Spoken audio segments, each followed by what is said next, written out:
శుక్లాంబరధరం విష్ణుం శశివర్ణం చతుర్భుజం ప్రసన్నవదనం ధ్యాయేత్ సర్వవిఘ్నోపశాంతయేత్. గురుర్బ్రహ్మా గురుర్విష్ణుః గురుర్దేవో మహేశ్వరః గురుః సాక్షాత్ పరబ్రహ్మ తస్మై శ్రీ గురవై నమః. నముల చేత కార్తీక మాసం వంటి పరమ పవిత్రమైనటువంటి నెలలో అసుర సంధ్య వేళల యందు కూర్చుని మనం భగవంత్ సంబంధమైనటువంటి విషయాన్ని ముచ్చటించుకునేటటువంటి అదృష్టాన్ని ఈశ్వరుడు మనకి కృప చేశాడు. శ్రీకాళహస్తీశ్వర శతకం గురించి గత 3 రోజులుగా మీకు కొన్ని విషయాలను విజ్ఞాపన చేస్తూ వచ్చాను. ఇవాళ 4వ రోజు ప్రసంగంలోకి ప్రవేశిస్తున్నాం. అయితే నేను ఇవాళ ప్రసంగాన్ని ప్రారంభం చేసే ముందు మీతో ఒక విషయాన్ని ముచ్చటించవలసి ఉంది. మీరు ఒక విషయాన్ని గమనించే ప్రయత్నం చేయండి. ఎప్పుడైనా ఒక పుస్తకాన్ని చదివేటప్పుడు మీరు ఆ పుస్తకాన్ని అలా అలవోకగా చదివేశారనుకోండి, అందులో పెద్ద విశేషం మీకు కనపడచ్చు, నేను కాదన్న. కానీ ఆ శతకకర్త, గ్రంథకర్త అతను ఎలాగ పరిణామాన్ని పొందుతున్నాడు, క్రమక్రమంగా ఎలా ఎదుగుతూ వస్తున్నాడు అన్న విషయాన్ని మీరు అంతర్లీనంగా పరిశీలనం చేస్తూ చదువుతున్నారనుకోండి, అది ఖచ్చితంగా మీకు జీవితంలో ఉపయోగపడుతుంది. కాకుండా మీరు ఏ పద్యానికి ఆ పద్యం అనుకుంటూ చదువుకుంటూ వెడుతున్నారనుకోండి, దానివల్ల ప్రయోజనం ఉండదు అని నేను అనను. కానీ దానివలన మీకు ఒక మాల కట్టేటటువంటి అవకాశం మాత్రం లభించదు. నేను మీతో ఒక విషయం ప్రస్తావన చేస్తానని అన్నాను. మనుష్య జీవితం ప్రారంభమైనప్పుడు అవిద్య అజ్ఞానంతోనే ప్రారంభం. జన్మతః జ్ఞాని అయినటువంటి వారు ఎక్కడో ఉంటారు తప్ప అలాంటి వాళ్ళని అందరినీ కూడా మనం లెక్కలోకి తీసుకోవడం కూడా చాలా కష్టం. ఎందుకంటే కోట్ల మందిలో ఎవరో ఒక్కడు ఉంటాడు జన్మతః మహాజ్ఞాని. అటువంటి వాళ్ళు పుట్టుక దగ్గర నుంచి మౌనంలోనే ఉంటారు. శంకర భగవత్పాదాచార్య స్వామి వారి జీవితంలో అటువంటి శిష్యుడు ఒకడు ఆయనకి లభించాడు. కాబట్టి అన్ని వేళలా జన్మతః అటువంటి జ్ఞానాన్ని అందరూ పొందగలరా అంటే పొందలేరు. కానీ మీ ప్రయత్నం లేకుండానే మీరు పుట్టినప్పుడే మీతో పాటు వచ్చేసేటటువంటిది ఒకటి ఉంటుంది. దాన్ని అజ్ఞానము అంటారు. ఈ అజ్ఞానము దేని వలన కలుగుతుంది అంటే, శాస్త్రం అంటుంది కడుపులో ఉన్నప్పుడు జ్ఞానంతో ఉంటాం మనం. అమ్మ కడుపులో ఉన్నప్పుడు ప్రసవానికి ముందర గొప్ప జ్ఞానం కలుగుతుంది. పూర్వజన్మలలో మనం చేసినటువంటి పాపాలు, ఎన్ని జన్మలు ఎత్తామో, ఎన్ని కష్టాలు పడ్డామో, ఎన్నిసార్లు పుట్టామో, ఎన్నిసార్లు చచ్చిపోయామో, ఇవన్నీ మనకి సింహావలోకనం అవుతాయి. కానీ బయటికి వచ్చేటప్పటికీ శఠం అనేటటువంటి వాయువు ఒకటి పట్టుకుంటుంది. ఆ వాయువు పట్టుకోవడం అంటే ఆ వాయువు యొక్క ప్రసరణము జరుగుతుంది. ఆ వాయు ప్రసరణం జరగగానే గత జన్మలలో మనం చేసినటువంటి విషయాలన్నీ మరుపులోకి వెళ్ళిపోతాయి, మరిచిపోగానే మీ ప్రయత్నం అక్కర్లేదు, మీరేం దాని గురించి చదువుకోక్కర్లేదు, మీ గురించి మీరు ప్రయత్నపూర్వకంగా అయ్యా నేను ఇది సంపాదించుకున్నానండి అని చెప్పక్కర్లా. వెంటనే వచ్చేసేది ఇది అంటే అజ్ఞానము, అవిద్య, ఇది వస్తుంది.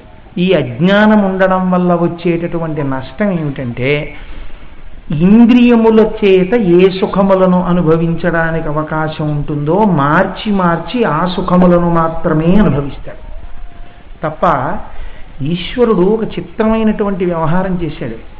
ఇంద్రియములలో ఏదో ఒక్క ఇంద్రియము ద్వారానే సుఖం అనుభవించవచ్చు నువ్వు అని అన్నాడు అనుకోండి, చాలా తొందరగా వైరాగ్యం వస్తుంది. ఎందుకంటే ఏదో మీరు ఒక్క నాలుకతో మాత్రమే సుఖం అన్నాడు అనుకోండి, భోజనం చేయగానే వైరాగ్యం వచ్చేస్తుంది, కడుపు నిండిపోతే వైరాగ్యం వచ్చేస్తుంది. కానీ వెంటనే కంటి వైపుకి వెళ్ళిపోతాడు, కంటితో కొన్ని సుఖాలు అనుభవిస్తాడు. తర్వాత చెవి వైపుకి వెడతాడు, చెవితో కొన్ని సుఖాలు అనుభవిస్తాడు, కొన్ని వింటూ. తర్వాత స్పర్శేంద్రియంతో కొన్ని సుఖాలు అనుభవిస్తాడు. ఇది ఎలా ఉంటుందంటే, కోతి కొమ్మల మీద మారినట్టు ఇంద్రియాల మీద మారుతూ ఆ మనస్సుని పట్టుకుని ఈ ఇంద్రియాల నుంచి వచ్చేటటువంటి ఒక్కొక్క సుఖము యందు తాదాత్మ్యత చెందుతూ ఉంటాడు. ఇలా తాదాత్మ్యత చెందుతూ ఉండగా జీవితం అయిపోయి ఎప్పుడో శరీరం పడిపోతుంది. మనుష్య జన్మ పొందినప్పటికీ పొందవలసిన దానిని పొందలేకపోవడానికి కారణం జన్మతః వచ్చినటువంటి ఈ అజ్ఞానం. ఈ అజ్ఞానము పోవాలి అంటే మొట్టమొదట కలగవలసినది ఇది అంటే భక్తి కలగాలి. దేని యందు భక్తి ఎలా కలుగుతుందండి? భక్తి ఇప్పుడు మా అమ్మగారు నా కంటికి కనపడతారు కాబట్టి నేను మా అమ్మగారిని ప్రేమించాను, మా అమ్మగారి కాళ్ళకి నమస్కారం చేశానంటే అర్థం ఉంది, ఈ అమ్మ కడుపున నేను పుట్టాను, నన్ను కష్టపడి పెంచి పెద్ద చేసింది. నా తండ్రి గారి పాదాలకి నేను నమస్కరిస్తే దానికి ఒక హేతు ఉంది, ఎదురుగుండా మా నాన్నగారు ఉన్నారు, వారు కష్టపడి పెంచారు, నమస్కరిస్తాను. నా అన్నగారికి నేను నమస్కరిస్తే దానికి ఒక కారణం ఉంది.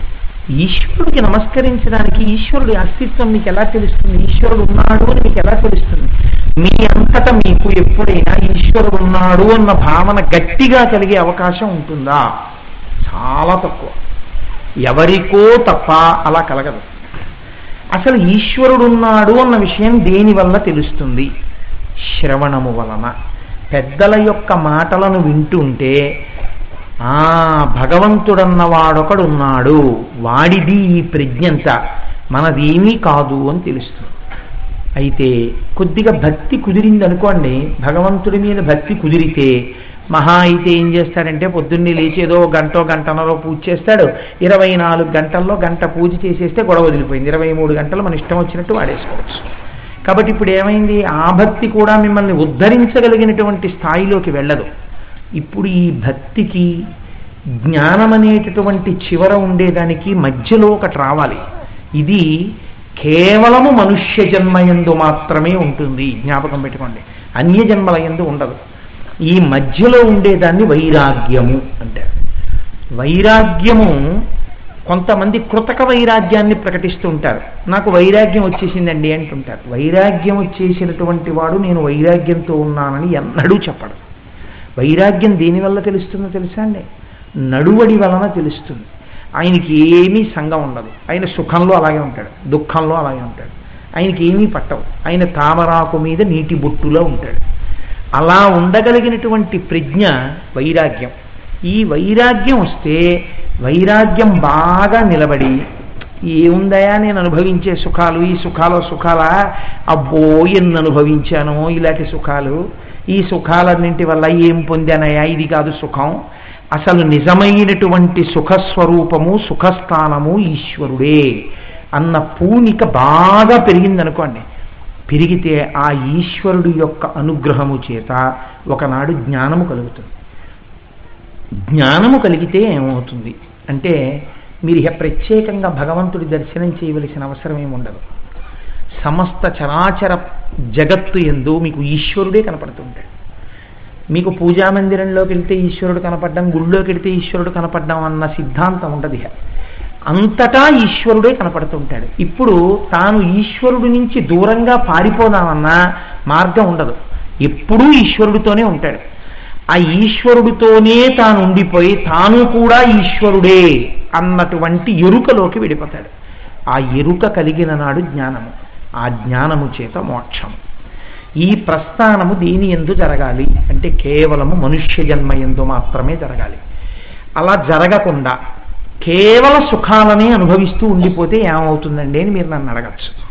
కేవల సుఖాలను అనుభవిస్తే ఏమవుతుందంటే మీరు గత జన్మలలో చేసుకున్నటువంటి పుణ్యము నశించిపోతుంది.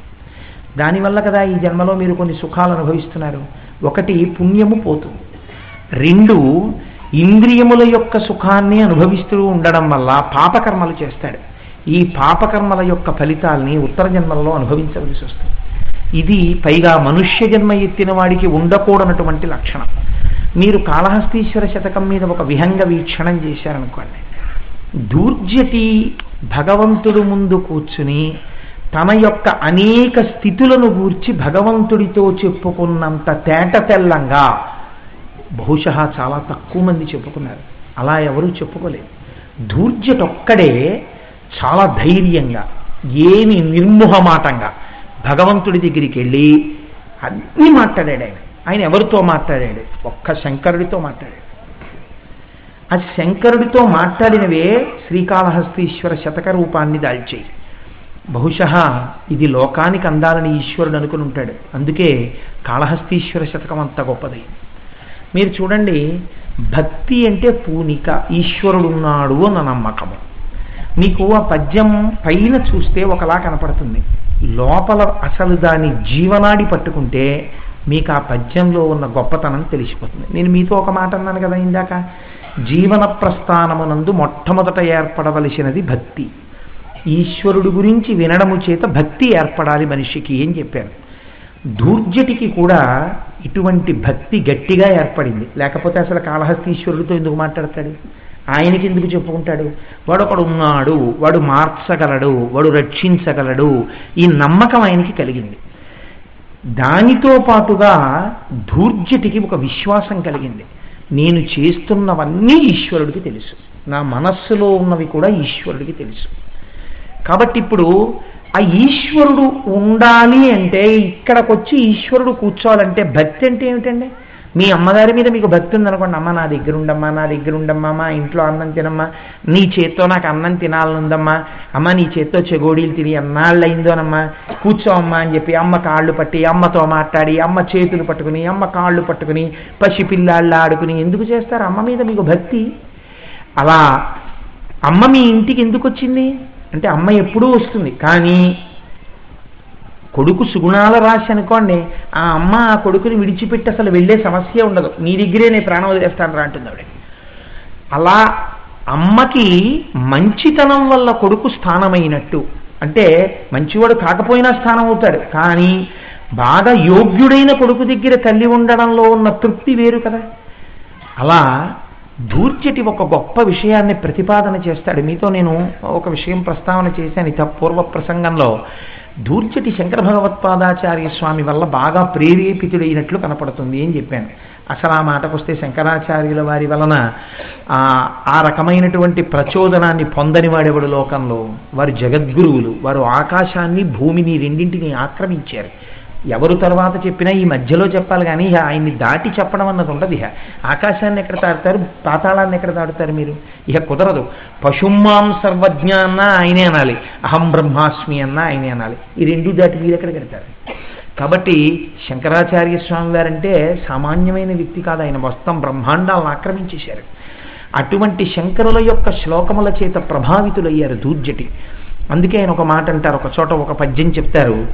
ఇది బహుశः శంకరుడి దగ్గరికి వెళ్ళి శివుణ్ణి చూస్తూ, కాళహస్తీశ్వరుడి వంక చూస్తూ ఇలా అడిగినటువంటి వాళ్ళు, ఇలా నిలదీసినటువంటి వాళ్ళు మీకు తక్కువగా కనపడతారు.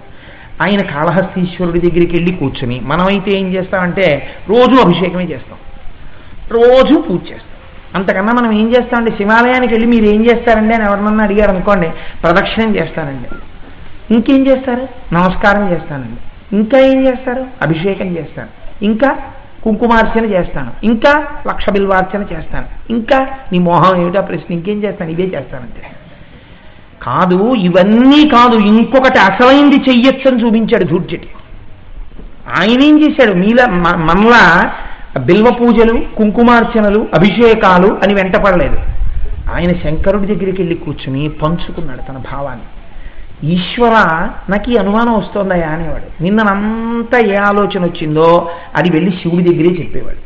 ఒక రోజున స్వామి దగ్గర కూర్చుని ఆయన అంటున్నాడు ధూర్జటి, నిన్నే రూపముగా తలంతుమదిలో నీ రూపు మోకాలో, స్త్రీ చన్నో కుంచమో మేకపెంటికయో, ఈ సందేహముల్ మాన్పి నా కన్నారం భవదీయమూర్తి సగుణాకారంబుగా చూపవే, చిన్నీరేజ విహారమత్త మధుపా శ్రీకాళహస్తీశ్వర.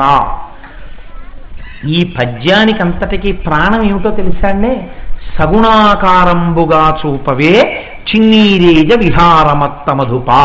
ఈ మాటలు ఇప్పుడు ఏమడుగుతున్నాడు ఆయన కాళహస్తీశ్వరుణ్ణి అంటే, నాకు సగుణముగా నువ్వు కనపడాలి. సగుణముగా అంటే నిర్గుణము సగుణము అని రెండు రూపాలు ఉంటాయి భగవంతుడికి. వ్యాస భగవానుడు దేవీ భాగవతంలో చెప్తాడు దీని గురించి. సగుణ నిర్గుణా సాత్ ద్విధా ప్రోక్త మనీషిభి సగుణ రాగిభి సేవ్య నిర్గుణాతుర్ విరాగిభి అంటాడు. ఆ సగుణమైన రూపము అంటే మీకు తేలికగా అర్థమయ్యేటట్టుగా నేను చెప్పాలి అంటే, మీ మాంసనేత్రము చేత మీరు చూడగలిగినటువంటి ఒక రూపము అని మీరు అనుకోండి.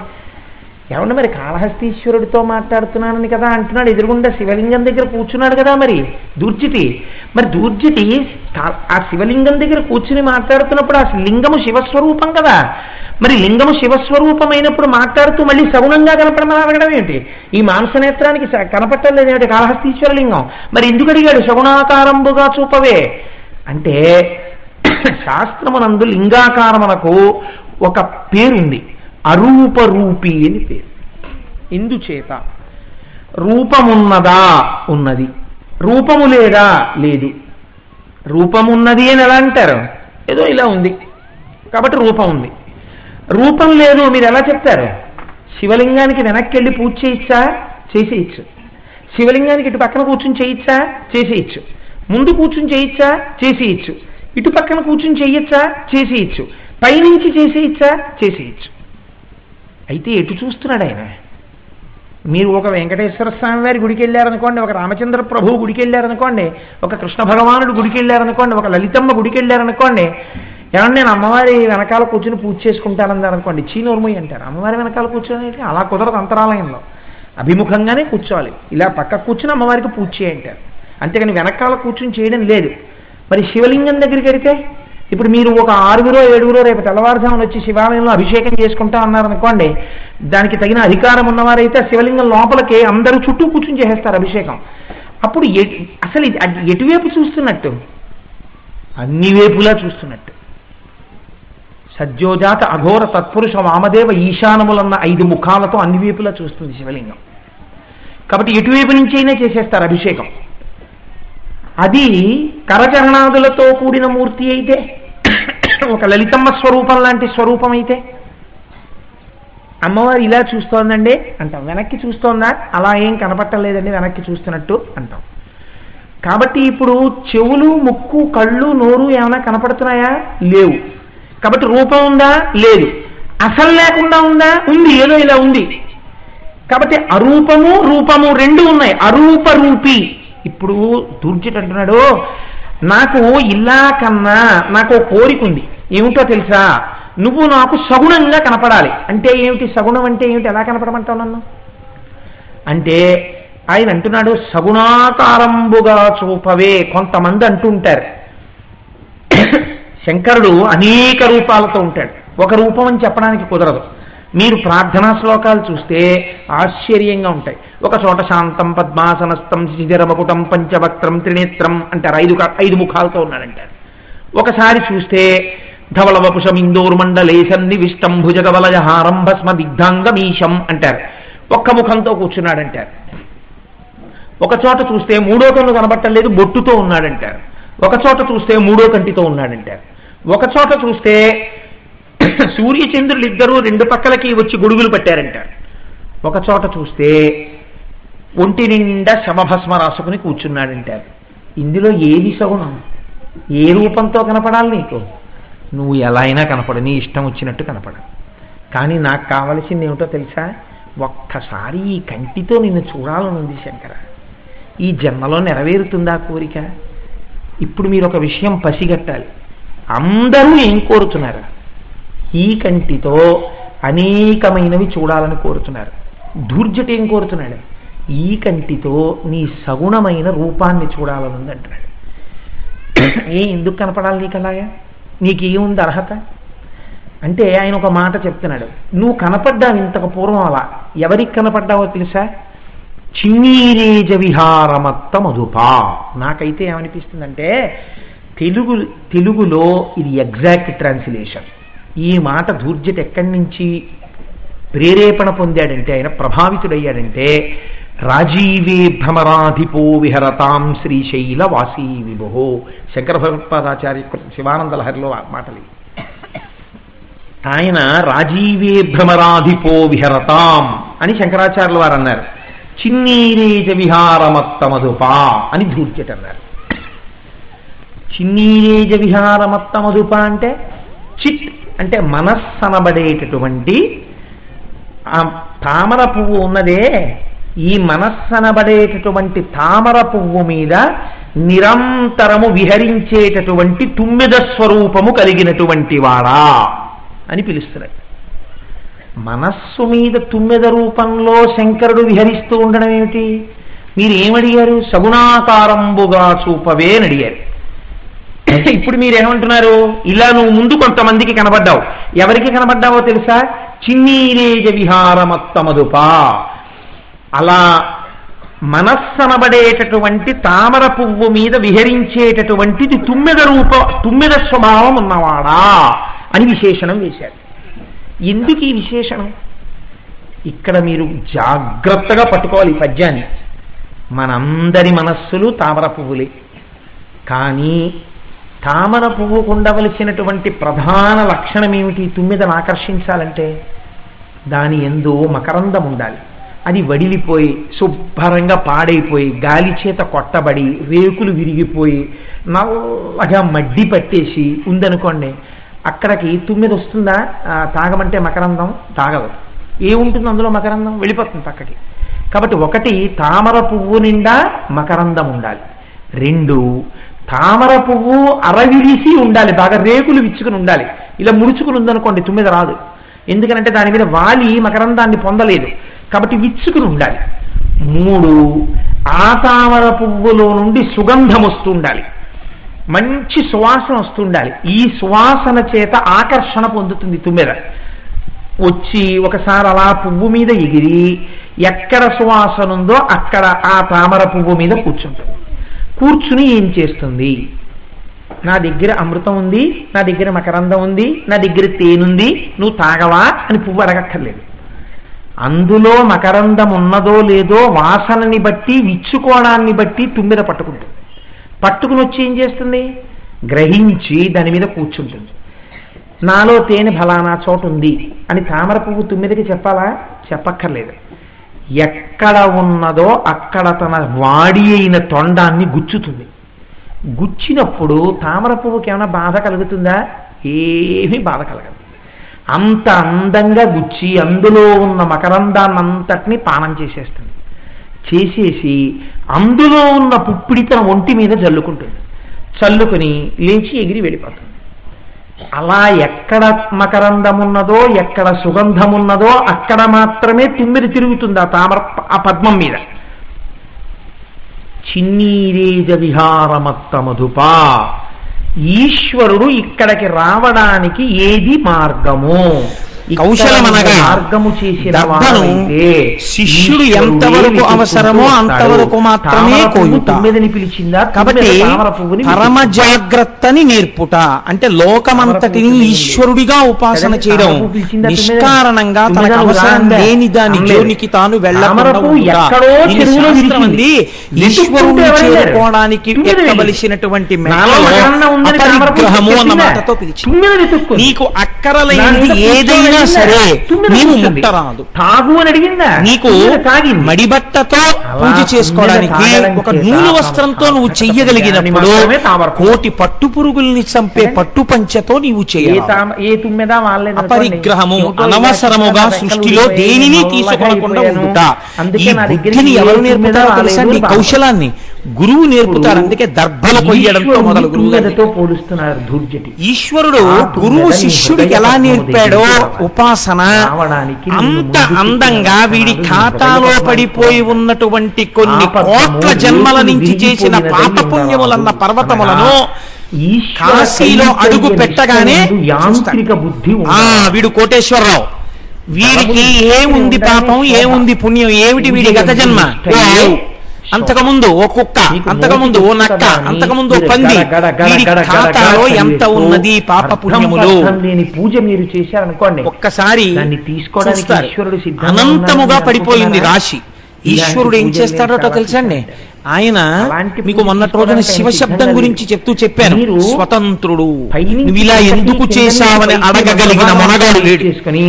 కేవలము ఆ పట్టణములో అడుగు పెట్టినంత మాత్రం చేత కౌశలమున ఒడిసి కర్షణ గావించి సుడియ చేయ, మీరు చేసిన కర్మల రూపములో నేను చేస్తున్నానని చేయడం వల్ల మిమ్మల్ని బంధించడానికి ఏర్పడినటువంటి పాపపుణ్యములను ఉత్తర క్షణమునందు కాశీపట్టణమునందు అడుగు పెట్టగానే ధ్వంసం చేసి అయిపోయిందంటే ఆ పేజీ చింపేస్తారు. ఇంకా పాపం ఆయన అప్పు తీసుకున్నాడు, ఏదో అనారోగ్యం పాలైపోయాడు, అప్పు తీర్చలేమోనని బెంగెట్టుకుంటున్నాడు. అందుకే అప్పిచ్చిన ఆయన వెళ్ళన్నాడు, ఏమయ్యా నువ్వు ఎటువంటి వాడివో నాకు తెలుసు, నువ్వు చాలా మంచివాడి, నీ కర్మ కాలి అప్పు తీర్చలేని స్థితి వచ్చింది, చాలా ఇబ్బందిలో, ఇంకా నువ్వు నా అప్పు తీర్చక్కర్లేదనడానికి ఏం చేస్తున్నానో తెలుసా? అమ్మో రేపు పొద్దున మీ అబ్బాయి అడిగితే, లేకపోతే మీ బుద్ధి మారి మళ్ళీ అడిగితే అనుకుంటావేమో, ఇదిగో ప్రోనోట్ అని ఆయన ఎదురుకుండానే ప్రోనోట్ చింపించాడు. మంచంలో కూడా ఉన్నవాడికి అభావం లేచాడు. కదమయ్య అప్పు పుచ్చుకున్నానని రాసినటువంటి ప్రోనోటు చింపడం వెనకాతల చింపినటువంటి వ్యక్తికి కారుణ్యము తప్ప వేరొకటి ఉందా? ఈయన ఆరోగ్యంతో మళ్ళీ తిరిగితే చాలు, ఫోన్ లేదు పోతే పోయిందో ₹1,00,000 అని చెప్పి చింపేశాడు అంతే ప్రోనోటు. ఎందుకు చింపేశాడు? ఇచ్చిన డబ్బు తంది, నువ్వు ఎందుకు చింపేశావు? కోర్టులో కేసు అవడాడు, పోలీస్ స్టేషన్ లో కేసు ఎక్కడ? నా డబ్బు నా ఇష్టం, నాకు ఆయన అంటే ఇష్టమయ్యా. ప్రారంభంలో అలా కాశీలోకి వచ్చాడా? నేను చెప్పాను కాశీలోకి వస్తే చింపేస్తాను. అదేంటంటే కాశీలోకి వస్తే చింపేంటే నువ్వెవరు అడగడానికి?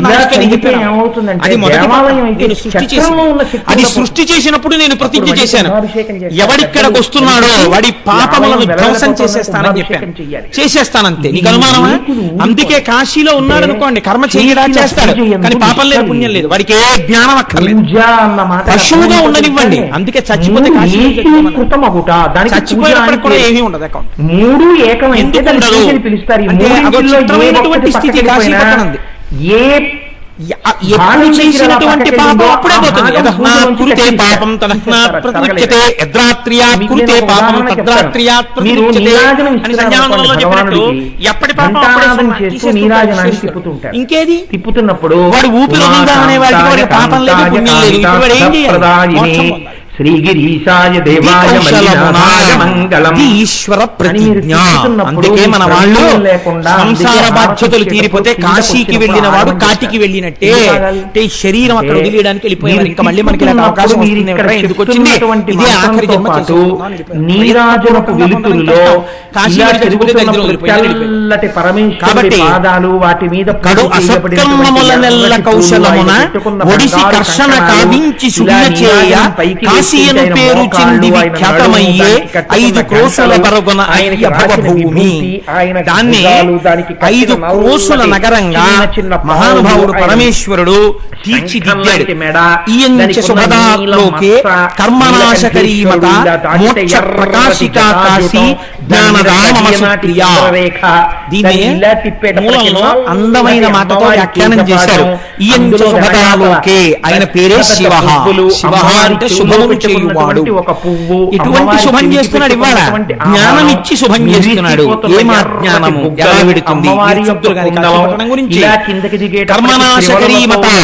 అక్కడ చేసినటువంటి కర్మలన్నీ, కర్మల వలన జన్మించినటువంటి పాపపుణ్యములన్నీ దగ్ధమవుతున్నాయి. మోక్ష ప్రకాశికా కాశీ, మోక్షమును ప్రకాశింప చేసిన కాశీ జ్ఞానదామసులను అది జ్ఞానమిచ్చేటటువంటి క్షేత్రము కనుక అది నాకు అత్యంత ప్రియమైనటువంటి పట్టణం. పాదాలు అమ్మవారి కాశీ పట్టణాన్ని సిద్ధం చేసి ఇక్కడ పరమాత్మ అన్నారు, పరమశివుడు దర్శనము చేత పొంగిపోవాలి, పొంగిపోయి నీరాజనమాగి మహానుభావుడు అందంగా చెప్తున్నటువంటి ఆయన తపస్సు ఎంత గొప్ప తపస్సు చేశారంటే ఆయన శరీరమునకు పట్టినటువంటి చెమట కింద కూడా నీటితో నిండిపోయింది, కాశీ మాత్రమే ఉంది. ఈ చెమట ఆకాశంలో నది కింద ప్రవహించి వెళ్ళిపోతుంది. అసలు ఆయన పేరే సుగంధం. వెళ్ళిపోతుంటే ఆ తామరలోంచి సువాసన తపస్సులోంచి ఏమో సువాసన అయి ఇలా చూసి మీరు చేస్తున్న భక్తి ఆవిరిపోతున్నాయి నీళ్ళు ఇలాగా. ఇదేమిటి? నేను తపస్సు ప్రారంభించినప్పుడు ఇక్కడ చూశాను, ఇప్పుడు ఇలా కూడా పెడుతున్నాయి నీళ్లు. నీళ్ళు ఎప్పుడు ఇలాగే వెళ్ళవు కదా, అవి ఇలా పెడుతూ ఇలా కిందకు వచ్చేసవి ఏం చేశాయి? ఆయన చేతులు ఆవిడ చేతులు కిందకొస్తున్నటువంటి నీళ్ల వంక చూసి ఆశ్చర్యపోతున్నాడు. తాను కూర్చున్నటువంటి కాశీ పట్టణాన్ని ముంచెత్తేస్తుంది. శ్రీ మహావిష్ణువు యొక్క శరీరము నుండి పుట్టినటువంటి తపము యొక్క వ్యగ్రత చేత కలిగినటువంటి జలధార మళ్ళీ కాశీ పట్టణం నీటితో నిండుతాడు. ఇప్పుడు శంకరుడు చూసి ఇది కాశీ పట్టణం విష్ణువు యొక్క తపము వలన కలిగిన జలధారల యందు మునిగిపోతోందని తన త్రిశూలము చేత పట్టి పైకెత్తి, ఇప్పుడు దానికి త్రిశూల స్పర్శ చేతులు పైకెత్తి ఇలా పెట్టేటప్పటికి ఈ నీళ్లలోంచి భూమి పైకి వస్తూ చేతులు తుడిచి ఇదేదో చాలా గమ్మత్తుగా ఉందిరా, మళ్ళీ భూమి పైకి లేస్తోంది వారణాసి అని ఆయన ఇలా కిందకి చూశాడు. ఆశ్చర్యంతో ఇలా అండంలో చెవికి పెట్టుకున్నటువంటి ఒక కుండలం ఊడి ఠంగున నీళ్లలో పడిపోయింది. అది ఎక్కడ పడిందో అదే మణికర్ణిక. అప్పుడు మళ్ళీ మీరు కాశీలో గంగలో ఇదే మణికర్ణికా ఘాట్ అని పిలుస్తున్నాం, అది మణికర్ణికా ఘాట్. అప్పుడు పైకెత్తాడు పరమాత్మ, త్రిశూలం మీద పైకెత్తి ప్రతిజ్ఞ చేశాడు, ఇప్పటి వరకు ఈ పట్టణాన్ని మాత్రమే సృష్టించాను, ఇప్పుడు చెప్తున్నాను లయం జరిగిపోయినప్పుడు లోకాలు ప్రళయజలముల యందు ఈ లోకమంతా మునిగిపోతున్నారు. కానీ ఈ కాశీ నా త్రిశూలమునికి పైన నిలిచింది కాబట్టి ఈ ఒక్క పట్టణం మాత్రమే భగవంతుని యొక్క గుణానుభవం. కాశీకి లయం పూజ చేసేటప్పుడు అసలు ఆ పట్టణమే ఎంత గొప్ప పట్టణమో చూడండి, వారణాసి పట్టణం. అదే లోపల ఎంతసేపు తిరుగుతూ ఉంటుంది దేవతల. అప్పుడు ఆయన మహానుభావుడు యోగ నిద్రలోకి వెళ్ళాడు శ్రీమన్నారాయణ. అప్పుడు ఆయన నాభిలోంచి ఒక కమలం ఆవిర్భవించింది. ఆ కమలంలోంచి చతుర్ముఖ బ్రహ్మగారు వచ్చారు. ఆ చతుర్ముఖ బ్రహ్మగారు వేదాన్ని ఆధారంగా చేసుకుని భగవంతుని యొక్క గుణానుభవమే మకరందము. కాబట్టి సృష్టి రచన ప్రారంభమైన భూమి ప్రపంచంలో పరమశివుని యొక్క త్రిశూలము మీద పైకెత్తబడిన భూమి వారణాసి. శ్రీ మహావిష్ణువు యొక్క తపోధారాల యందు మునిగి పైకి తేలిన భూమి వారణాసి. వారణాసి అనబడేటటువంటి రెండు నదుల సంగమ క్షేత్రము వారణాసి.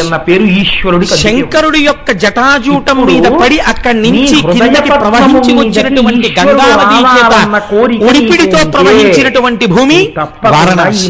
ఇన్ని రకాలుగా ఆ వారణాసి పట్టణం బ్రహ్మగారి చేత సృష్టి చేయబడి అందులోంచి ప్రజాపతులు మనువులు దేవతలు వీళ్ళందరూ రాగానే శంకరుణ్ణి ప్రార్థన చేశారు, ఈశ్వర ఈ సృష్టి ప్రారంభము నిర్గుణము సగుణమవడంతో మొదలైంది. ఓ పక్క ఇలా విసిరిస్తుండడం, ఓ పక్క కబుర్లు చెప్పుకుంటూ ఉండడం, ఓ పక్క మాట్లాడుతుండడం, ఓ పక్క సెల్ ఫోన్.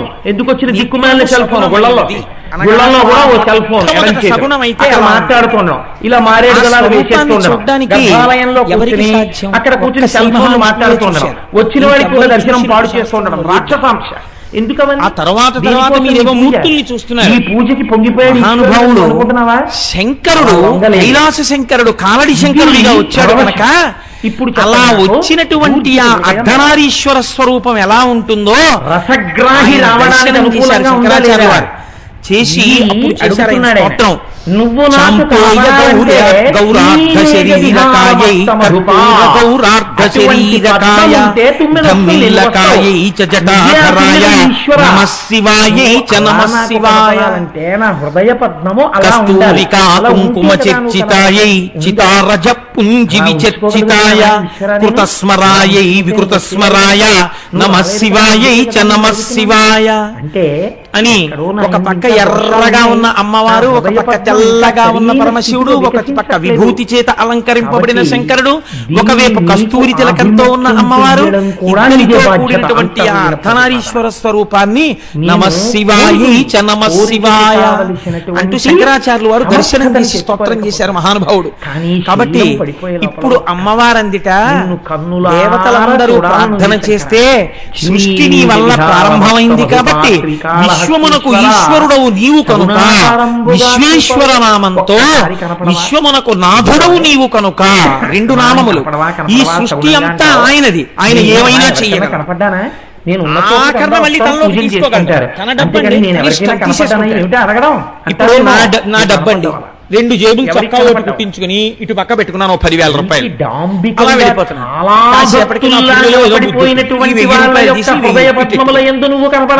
కోటేశ్వరారు కుడి జేబులో తీసి ఎడం జేబులో పెట్టుకున్నాను కనపడినా ఇక్కడ తీసి పద్మము సుగంధంతో నిండిపోయిన వాళ్ళు శ్రీకాకుళం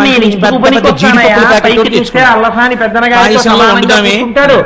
అష్టదిగ్గజాల్లో నాకే అంతటి వాడు ఇంతటి వాడు రాయల వారి కాంతలు రాయల వారు కాంతలు కూడా ఇచ్చారు. ఆయన చెప్పుకున్నాడు ఒకటా రెండా వైభోగాలు, ఎన్ని వైభోగాలు. తనదైన వస్తువును తనలోకి ఎవడు తీసుకోగలడో వారికి లయకారుడని పేరు. ఎందుకు శంకర ఇవన్నీ మీరు చాలా జాగ్రత్తగా గుర్తుపెట్టాలి. అందుకే అమరకోశం ఈశ్వర శబ్దాన్ని శివుడికి వాడింది. నువ్వు వచ్చావా? తనది కాని వస్తువు తనలోకి ఎలా తీసుకుంటాడు? ఎవడు సృష్టికి హేతువో వాడే తనలోకి తీసుకుంటున్నాడు. కాబట్టి విశ్వమునకు ఈశ్వరుడు కాబట్టి పుట్టడానికి వెళ్ళిపోవడానికి మధ్యలో ఉండడం స్థితికాల లక్షణం. కాబట్టి ఉండడం కూడా ఆయన అనుగ్రహం. మూడు మూర్తులకు మూడు లోకములకు మూడు కాలములకు మూలమగుచు మీద వేదమగుచుతుది కభేదమయ్యొప్ప బ్రహ్మమనగా నీవే పాలనయనా. కాబట్టి ఇప్పుడు సృష్టికర్త, స్థితికర్త, ప్రళయకర్త ఆయన. అటువంటి శంకరుడు ఈ సృష్టికంతటికి ఈశ్వరుడయ్యున్నాడు కనుక విశ్వేశ్వరుడయ్యున్నాడు. కాదు, నాథ శబ్దము భర్తని సూచిస్తుంది. భర్త అంటే ఆయనకే చెందినవాడను కావట్లేదు. ఒక స్త్రీ వ్యక్తిని భర్త అని పిలవాలంటే 6 లక్షణాలు ఉండాలి అని చెప్పింది శాస్త్రం. ఆయనకే చెందినదానను, ఆయన చేతనే భోగింపబడుట, ఆయన చేతనే రక్షింపబడుట, సర్వ కార్యక్రమములు ఆయన యొక్క ప్రీతి కొరకు, ఆయన యొక్క అభ్యున్నత కొరకు చేయుట, ఆయనతో కలసి ఉండుట మాత్రమే సుఖముగా భావించుట, ఆయన నుంచి విడువడుటయే తన దుఃఖమని భావన చేయుట. ఈ 6 ఏ స్త్రీకి ఏ పురుషుడి పట్ల ఉంటాయో ఆ స్త్రీకి ఆ పురుషుడు భర్త. ఇప్పుడు ఈశ్వరుడితో మీరు భావన పెంచుకుని ఈశ్వరుడితో కలుస్తున్నారు కాబట్టి నది సముద్రంలో కలిసినట్టు అందరూ ఆయనలోకే కలవాలి. కలవకుండా ఎవరైనా మిగిలిపోతే చిట్ట చివర ఒరే మీరు నన్ను పొందలేరు, నేనే మిమ్మల్ని పొందేస్తానని మైనం ముద్ద నల్లపూసల మధ్యలో దొల్లి తనకు అంటించుకున్నట్టు మహాప్రలయంలో తానే అందరినీ తనలో పదంలో చెప్తారు. కానీ దాని ఎందుకు కూడా ఉదాహరణకి మాత్రమే కనుక ఇప్పుడు ఏమైంది, ఆయన విశ్వనాథుడు, ఈయన విశ్వేశ్వరుడు. ఒక్క శబ్దం ఒక రైతుని పరమాత్మ ప్రేరేపించారు. ఒకటి మీకు అన్ని ఇవ్వగలదు, సృష్టి చేయగలదు, స్థితి చేయగలదు, లయం చేయగలదు. ఇంకొకటి మీరు ప్రయత్నపూర్వకముగా చేరవలసినది దాని కొరకు మాత్రమే ఉపాసన, ఈశ్వరుడి కొరకు ఉపాసన, ఇంకొక దాని కొరకు ఉపాసన అన్న మాట లోకంలో లేదు. కాబట్టి ఇప్పుడు ఆయన విశ్వనాథుడు, ఆయన అక్కడ శివలింగ రూపంలో విశ్వేశ్వర లింగంగా, విశ్వనాథ లింగంగా కాశీపట్టణంలో తొందరగా వచ్చి నాకు. ఇప్పుడు ఆయన అలా అవతరిస్తే అమ్మవారు అందిట, అమ్మవారే కదండి మహాకారుణ్యమూర్తి. ఆయనకంత తొందర చేసేసారు. ఇప్పుడు సృష్టికి హేతువుని చూపించారు, అంతమంది బిడ్డలు పుట్టేశారు. వీళ్ళందరూ ముందు పుట్టగానే దేనికి ఏడుస్తారు? ఇదే చెప్పేవాడు, పడుకుంటూ ఏడ్చాడు అన్నం కోసం అయిపోయింది.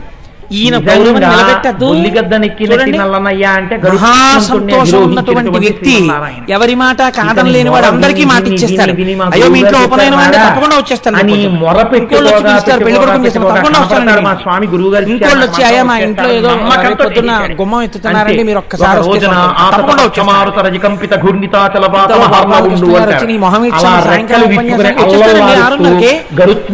కాబట్టి అన్నింటికీ వచ్చేస్తానంటే ఇవన్నీ ఎవరు వింటుంటారు? అటువంటి ఆరింటికి పలహారం ఎందుకే? మీరు వెనక్కి ఇంటికి రావడానికి టైం ఎక్కడుంది? ఎన్నింటికి ఇచ్చేసారు దాన కర్మలు? కాబట్టి ఆఖరి మజిలీ తర్వాత నన్ను అలా ఆఫీసు మీ ఆఫీస్కి మీరు పోదురు కానీ పదండి చేస్తాను. ఏం చేస్తా ప్రారంభం 4:30 పలహారం చేస్తాను, నైవేద్యం పెట్టి ఇద్దరు తిన్నారు. తాను పరమజ్ఞాని, ఆయన గబగబా సృష్టి చేశాడు. ఇప్పుడు వైష్ణవి ఆవిడే, నారాయణి ఆవిడే. కాబట్టి ఇప్పుడు ఆవిడేట అడిగితే పెట్టింది అమ్మ ఎందుకు అవుతుంది? ఏడవగానే పెట్టింది అమ్మ అవుతుంది. అయ్యో గురువుగారు మీరు నమ్మరా? తెలుస్తుంది. ఎంతసేపు తిప్పుతారని ఓ మర్చిపోయింది గురువుగారు. అమ్మ అలా కాదు, అమ్మ నాన్నగారితో కలిసి తీర్థయాత్ర బిడ్డలకు తెలుస్తుంది విషయం.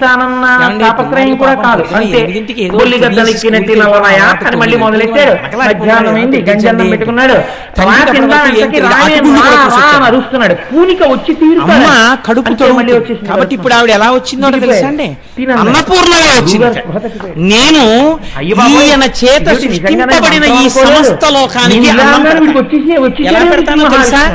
కరగనటువంటి పాయసాన్ని కోరికలు కూడా తీర్చేయడానికి మణిగణ ఖచ్చితమైన తెడ్డుతో ఇలా పట్టుకుని ఉంటాను. అమ్మా అమ్మా అనేటప్పటికీ అయిపోయింది, వడ్డించేసాను. సాధారణంగా మీరు పిలుపుని బట్టి పసిగట్టేస్తుంది ఆవిడ. 5 నిమిషాలు తక్కువ 8 అయిపోయింది అనుకోండి, పిల్ల అమ్మ అందనుకోండి, అయిపోయింది క్యారేజీ సదనం అయిపోయింది, నువ్వు వచ్చి తినేస్తే చాలు. పళ్ళెల్లో సర్దేసా, పళ్ళెల్లో కలిపేశాను కూర కూడా. పిల్ల దానికోసం పప్పు అన్నం కూడా కలిపి పెట్టేది చెమటలు కక్కుతూ. ఈయనేమో పూజ సంధ్యావందనం అక్కడ కూర్చుంటారు. ఫోన్లు వచ్చేవాళ్ళు వెళ్ళేవాళ్ళు, పిల్ల ఏడుంబావుకి లేస్తుంది, తాపత్రయం అంతా నీటి మీద నడిచారు. కాబట్టి నిర్వహణ కోసమని అన్నం పట్టుకుని వచ్చింది కారుణ్యమూర్తి మా అమ్మ. అమ్మ ఆవిర్భావం చూడండి ఎంత గొప్ప క్షేత్రమో ఆ కాశీ. గురువు పరశివశక్తియు తనదు భక్త శివుండట విశ్వభక్తమారగడు దివ్యలింగమయ వాసము చెందుట చూచి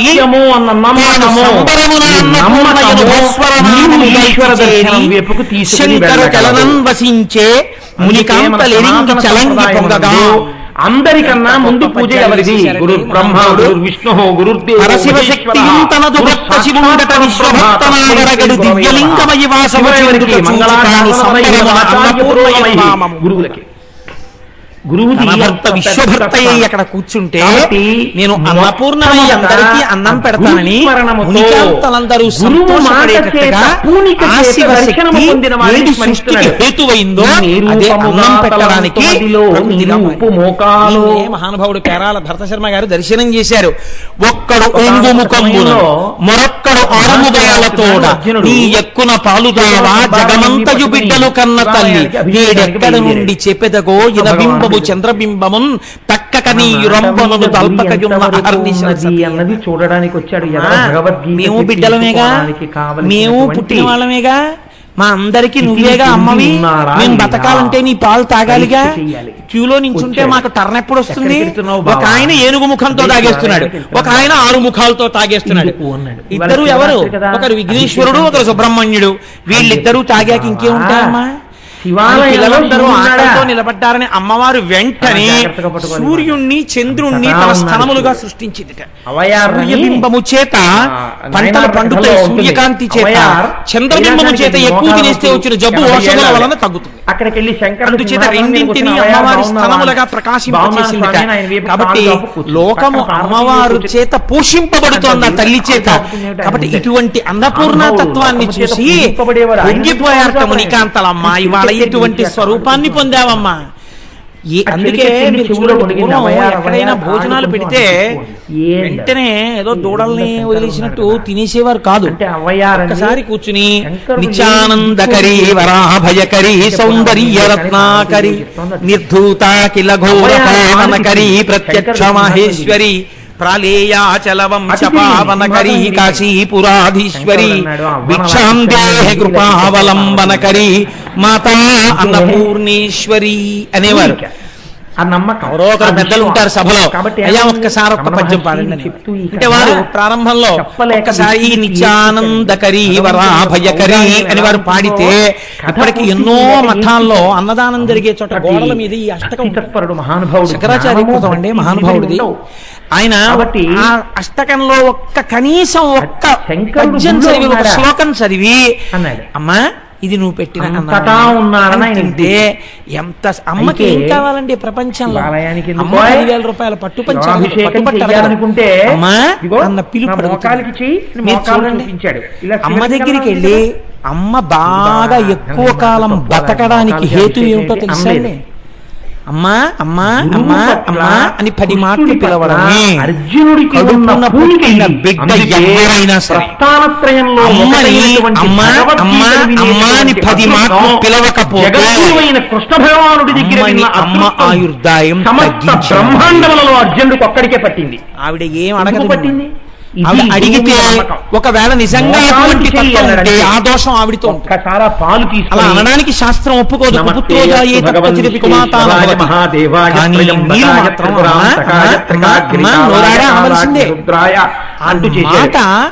భగవానుని యొక్క మోకాలు ఎందు శివలింగం. బిజీ డాక్టర్ ఐవీరావు గారు తెల్లవారు గట్ట వాళ్ళ అమ్మగారి దగ్గరికి వెళ్ళి మంచం మీద కూర్చుని అమ్మా లేచావా, అమ్మ తిన్నావా, ఇవాళ బూర్లు వండారమ్మా తిను అంటే ఏం తింటాను రా షుగరు, నేను ఉండగా నీకేంటమ్మా తినే 2 బూర్లు ఇంజక్షన్ చేసేస్తాను. కానీ మీరు ఆవు గారి మాటలకి బతికారు వాళ్ళ అమ్మగారు చాలా కాలంలో. చూడండి అది సంస్కారం. కాబట్టి అమ్మా అని అనగలగాలి. భగవత్ శరీరము అన్నవి కాదు. రెండవది ఆ తల్లి శార్వాణి అయి నీకు అన్నం పెడుతోంది. నా స్వామి అనుగ్రహం చేత అగ్నిహోత్రుడు పాచకుడై నీకు అన్నం ఉండేది. నువ్వు తినేటప్పుడు ఒక్కసారి పెడితే నువ్వు కృతజ్ఞుడు. ఉదాహరణ చెప్తానండి. నేను చెప్తున్న విషయాలన్నీ పరమ సత్యములు. నేను ఏది పుస్తకమైనది అబద్ధాలు మీకు చెప్పట్లా. ఆ దౌర్భాగ్యం నాకు లేదు. ఇంతమందిని కూర్చోబెట్టి నాకు కొంచెం భయంగా ఉంటుంటుంది. మనం మీరు ఒక అలవాటు చేయండి.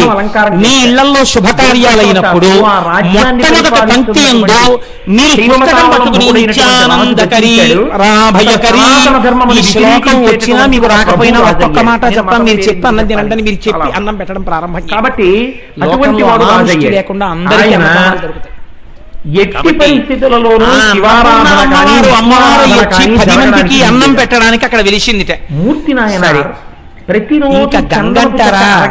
గంగ గంగే భవాంగపతిమితి పస్పృశు అన్నారు వాల్మీకి మహర్షి రామాయణంలో. చందనపు చెక్కలు అమ్మకుండా శంకరుడి యొక్క శరీరమును తాకి కింద పడింది కాబట్టి గంగకంత పవిత్రత వచ్చింది. మీరు గంగావతరణం ఓ రోజున వింటారు. మొట్టమొదట గంగ అవతరించినప్పుడు అందులో స్నానం చెయ్యలేక నీళ్లు తీసి చల్లుకోగానే పాపాత్మ పైకి కిందకొచ్చారు. ఇది తిరిగింది లోకం. కాబట్టి అటువంటి గంగ వారణాసి పట్టణంలో ప్రవహిస్తుంది. మీరు ఒక్కటి చూడండి. మనం ఒక మాట అంటుంటాం, పెరిగిపోతున్నా అనుగ్రహంతో కాశీ లేకుండా పెంచిన వాడికి ఎందుకు తేవాలి? అక్కడ చంద్రబాబు పెరిగితే ఏమిటి, ఇక్కడ పెరిగితే ఏమిటి, రెండింటికి తేడా లేదు. పైకెడితే కేదార్నాథ్ కాశీగంగారు మీరు దానికి ఏమైనా శాస్త్రంలో మర్యాద ఉందా? లేకపోతే ఉత్తిన ఏదో అనాలి కాబట్టి కాశీ పెడితేనే గంగా స్నానం చేసుకుంటాం కాబట్టి ఎక్కువ కాశీ గంగ అంటుంటారా? ఇక చాలు చాలు చాలు చాలు, నేను చూడలేకపోతున్నాను నీ ఆచారాన్ని.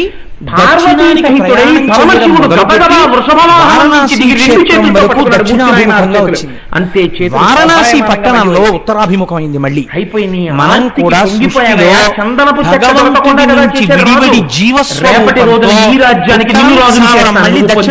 ఊరికి శ్మశానంలో మళ్ళీ శ్మశానం వైపు ఎడుతున్నాడు. ఉత్తరానికంటే మళ్ళీ పుట్టడానికి ఎడుతున్నాడు, మళ్ళీ దక్షిణానికి ఎడుతున్నాడు. ఇలా తిరుగుతున్నాం. ఈ తిరగడం అన్న చక్రము ఎప్పుడు ఆగుతుందంటే మీరు ఈశ్వరాభిముఖులైనప్పుడు అదే కళ్ళకి గంటలు కట్టి గంగ కాశీలో ఉత్తరానికి తిరిగింది. అందుకని కాశీ గంగ పరమ పుణ్యప్రదమనడానికి కారణం ఇంకొకటి హేతువు కాదు. కాశీ గంగా కాశీ గంగా వేసింది. నన్ను మామూలుగా గంగయందు స్నానం చేయడానికి మనసు వివ్విళ్ళూరనటువంటి వాడు ఉండడు. శంకరాచార్యుల వారి యొక్క జీవిత చరిత్రలో ఒక మాట రాస్తారు. శంకర భగవత్పాదులు మొట్టమొదటి వారణాసి క్షేత్రానికి వెళ్ళి కాశీలో గంగలో స్నానం చేయడానికి అడుగులు వేస్తున్నారు. వేస్తుంటే గంగా తరంగములు ఎంతో సంతోషంగా ముందుకొచ్చేట. ఎందుకని? ఆనాడు ఎవరు తల మీద పట్టి ఇంత పవిత్రం నన్ను చేసి లోకము యొక్క పాపములు కడగడానికి కావలసిన శక్తిని కటాక్షించాడో వాడిప్పుడు లోకమునకు మర్యాద నేర్పడం కోసమని చెప్పి నివృత్తి మార్గాన్ని ఉపదేశం చేయడం కోసమని ఒక గురువుగా వచ్చి వాడే నా యందు స్నానానికి వస్తున్నాడని పొంగిపోయింది ఆ రోజున గంగా తరంగాలు. అటువంటి గంగా చంద్రశేఖరులు ఎన్ని మాటలు స్నానం చేశారో, ఎంతమంది ఎత్తులు చేస్తారో, ఎంతమంది సన్యాసం చేస్తారో, ఎంతమంది పండితులు చేస్తున్నారో, ఎంతమంది మహాపురుషులు అటువంటి గంగయందో మనం కూడా స్నానం చెయ్యగలగడం జీవితంలో అదృష్ట హేతు. ఆ గంగ గురించి ఒక మాట చెప్తారు. కాశీ గంగ గురించి ఉవ్విళ్ళు కాశీలో గంగా స్నానానికి వెళ్ళాలి, గంగా స్నానానికి వెళ్ళాలి, గంగా స్నానానికి వెళ్ళాలి అనుకుని అనుకుని అనుకుని వెళ్ళలేక జీవితంలో వెళ్ళడానికి మార్గం దొరకక ఇక వెళ్ళలేనన్న స్థితి వచ్చేసినటువంటి వాడు కన్నుల నీరు కారుతుండగా గంగా స్నానానికి వెళ్ళలేకపోయానని ఆ గంగా స్నానంబున కే గంగా లేని మనుజుడెంత యుధమితో ఓ గంగా గంగా ఆయని సాగంగా బాయగలడు సర్వాఘములన్. కాశీగంగకి శక్తి. శివలింగాకృతిలో నేను కాశీ వెళ్ళలేకపోయాను, విశ్వేశ్వరుణ్ణి చూడలేకపోయాను, కాశీలో గంగలో స్నానం చెయ్యలేకపోయాను పూజ చేశాడు అని బెంగ పెట్టుకుని అదే పనిగా అయ్యో అయిపోతోంది ఆయుర్దాయం, నేను వెళ్ళలేకపోయానని ఆ గంగా స్నానమునకే గంగా లేని మనుజుడెంతయు దమితో బాధతో ఓ గంగా గంగాయని సాగంగా. అక్కడ భీమవరం మనిషి సాగిపోవడం అంటే విపరీతమైన కోరికతో గంగా గంగా గంగా గంగా అని మనసులో పరితపించిన వాడికి బాయగలడు సర్వాఘములన్. అలా పరితపించిన వాడు గంగలో స్నానం చేసినటువంటి ఫలితాన్ని ఇచ్చి పాపాలు తీసేస్తారు. పాపం నిజంగా మహానుభావుడు ఎంత గొప్ప కూడా తెలుసా అండి. స్వయంభూ మీరు వెళ్ళి స్నానం చెయ్యని ఇంట్లో ఓపికుండి కూడా ఈ రాజరాజనరేంద్రుడు గుర్రం మీద ఏ కారణం చేతనో కాశీ వెళ్ళలేకపోయి ఈ శరీరముతో నేను కాశీ వెళ్ళలేదనేటటువంటి స్థితి అనుకోకుండా రాజరాజనరేంద్రుడు మరునాడు పరితపించిన వాడికి గంగా స్నాన ఫలితం ఇచ్చి పాపాలు తీస్తారు చూపించింది. మీకు ఇంకో చిత్రం ఒడ్డున ప్రాయోపవేశం చేసినప్పుడు శివలింగం గంగ దగ్గరికి వెళ్ళి ఇలా నిలబడగానే గంగా స్నానానికి వచ్చానమ్మా అంటే చాలట, అమ్మా నీలో మునక వేద్దామని వచ్చానమ్మా అంటేట అని పిలిచిన నరు అని ముక్తి కడకు బుత్తువట. స్వయంభూలిమ్మా నీ రూపముతో రమ్మా నాకిదురంగ గంగ రమ్యత బాగుందో ఇక్కడ ఒక ఆవిడ ప్రతి సంవత్సరం ప్రయోపవేశం చేసే ముందు అమ్మా అని పిలిచిన నిన్ను పిలిచిన నరు పొమ్మా అని ముక్తి కడకు ఒక శివరాత్రి నాడు గంగ దగ్గరికి వెళ్ళి అందుకే గంగమ్మ గంగమ్మ అంటారు. మీరు చూడండి కృష్ణమ్మ గోదావరమ్మ నర్మదమ్మ అలా ముసలు కొడుతూ గంగమ్మ గంగమ్మ గంగమ్మ వచ్చిందండి. మర్నాడు పొద్దున్న వచ్చి శివాలయం ముందు భోగం మేళం సీతాదేవి అంతటిది గంగా నది దాటే ముందు మొక్కుకుని క్షేమంగా తిరిగి వచ్చాక కళ్ళు కడవలిస్తాడు. కాబట్టి ఆ గంగమ్మ అమ్మ అమ్మ అంటే గంగకి చెల్లింది. పాపం అమ్మ భరించాలి, గంగ భరించాలి. సత్యమైన గంగ ఉన్నదే అమ్మా అని పిలిచిన నరు ఎంతటి పాపాత్ముడైనా సరేట ఉండాలి తప్ప అమ్మా అంటే చాలట శివలింగ దర్శనం ఒక స్నానం చేస్తే ఏమిటి హాయిగా ఇలా మనకేస్తే చాలు, ఇక్కడ తీసి అవతల పారేస్తుంది పాపాలన్నీ. ఒకరికి కాబట్టి అమ్మాని పిలిచిన ముక్తి కడకు బుత్తువట.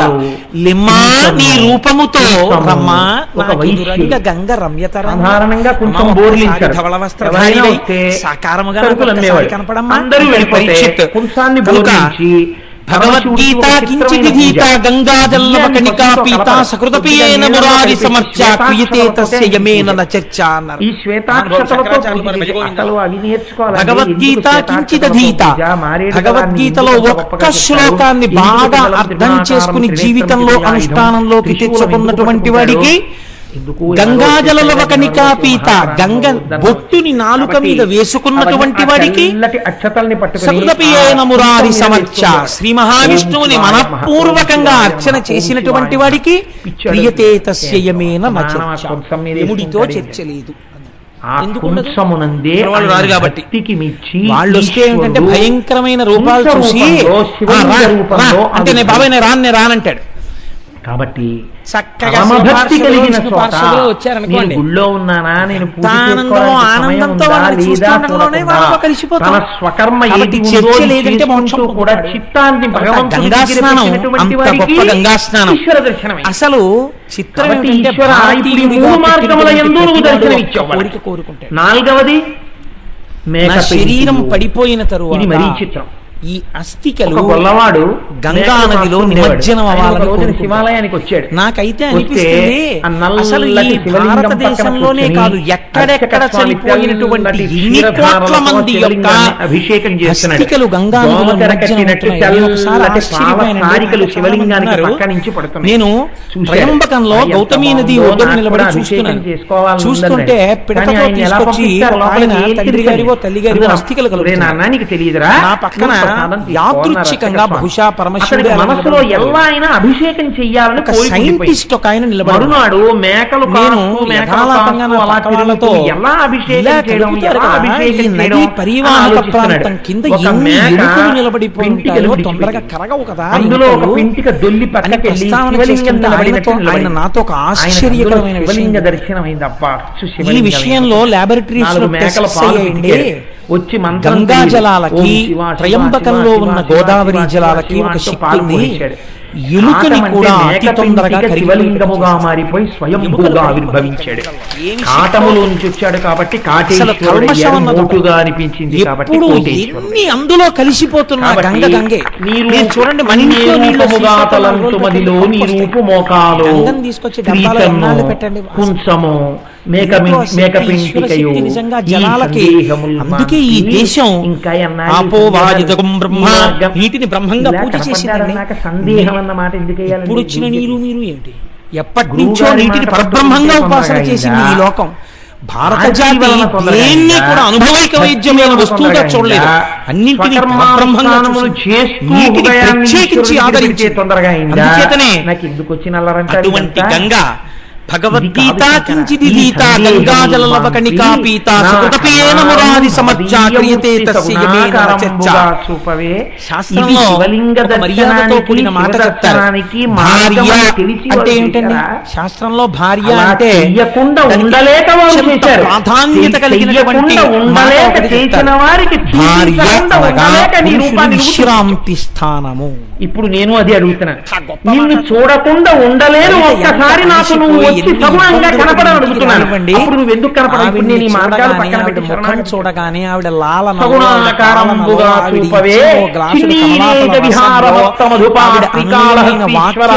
పురుషుడు విశ్రాంతమైనటువంటి హృదయ పద్మముల మీద ఎగిరేటటువంటి తుమ్మిద స్వరూపమైనటువంటి ఎదురు తిరిగితే భర్తని చంపుకు తత్వాన్ని నువ్వే అలవాటు చేసి నువ్వే వచ్చి నాకు దర్శనమిచ్చి నన్ను ప్రార్థుణ్ణి చేయమయ్యాడు. మీరు ఆర్తితో ప్రారంభం చేశాడు. ఇప్పుడు మీరు ఆలోచించండి, మాట్లాడినది భార్య కాబట్టి పురుషుడికి భార్య విశ్రాంతి స్థానం కనుక ఆయన మనసు గెలుచుకుందా లేదా?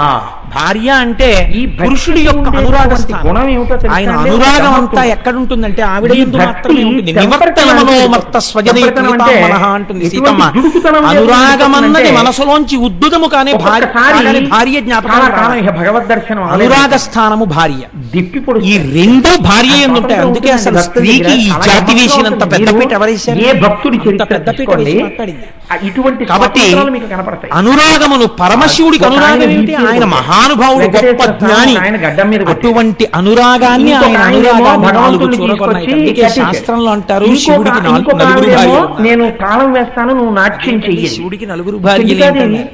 ఆయన అనురాగాన్ని నలుగురు చూరగొన్నారు. ఒకటి గౌరీ ఒకతే, ఆకాశ గంగ ఒకతే, కాశీ ఒక్కతే, దక్షిణ కాశీ ఒకతే. నలుగురు శంభునకు లోక నాయకునకు రాణి వాసంబులను రాగరసము పేరు. రాగరసం చేత, అనురాగం చేత, ప్రేమ చేత, ఆయన యొక్క హృదయాన్ని చూరగొనడం చేత ఈ నలుగురు భార్యాస్థానాన్ని పొందారు. ఎవరు? గౌరీ ఒక్కతే. ఆ అమ్మ పేరు చెప్పకపోతే ఇంకేమైనా ఉందా? ముందు గౌరీదేవి. మీరు ఇంద్రుడు గాని ఎదరా ఎందుకు అసలు గౌరీనామం వచ్చిందో, పెళ్లిళ్ళలో గౌరీ తపస్సు గౌరీ ఒక్కతే. ఆకాశ గంగల జ్యోతుండ నీరుండగా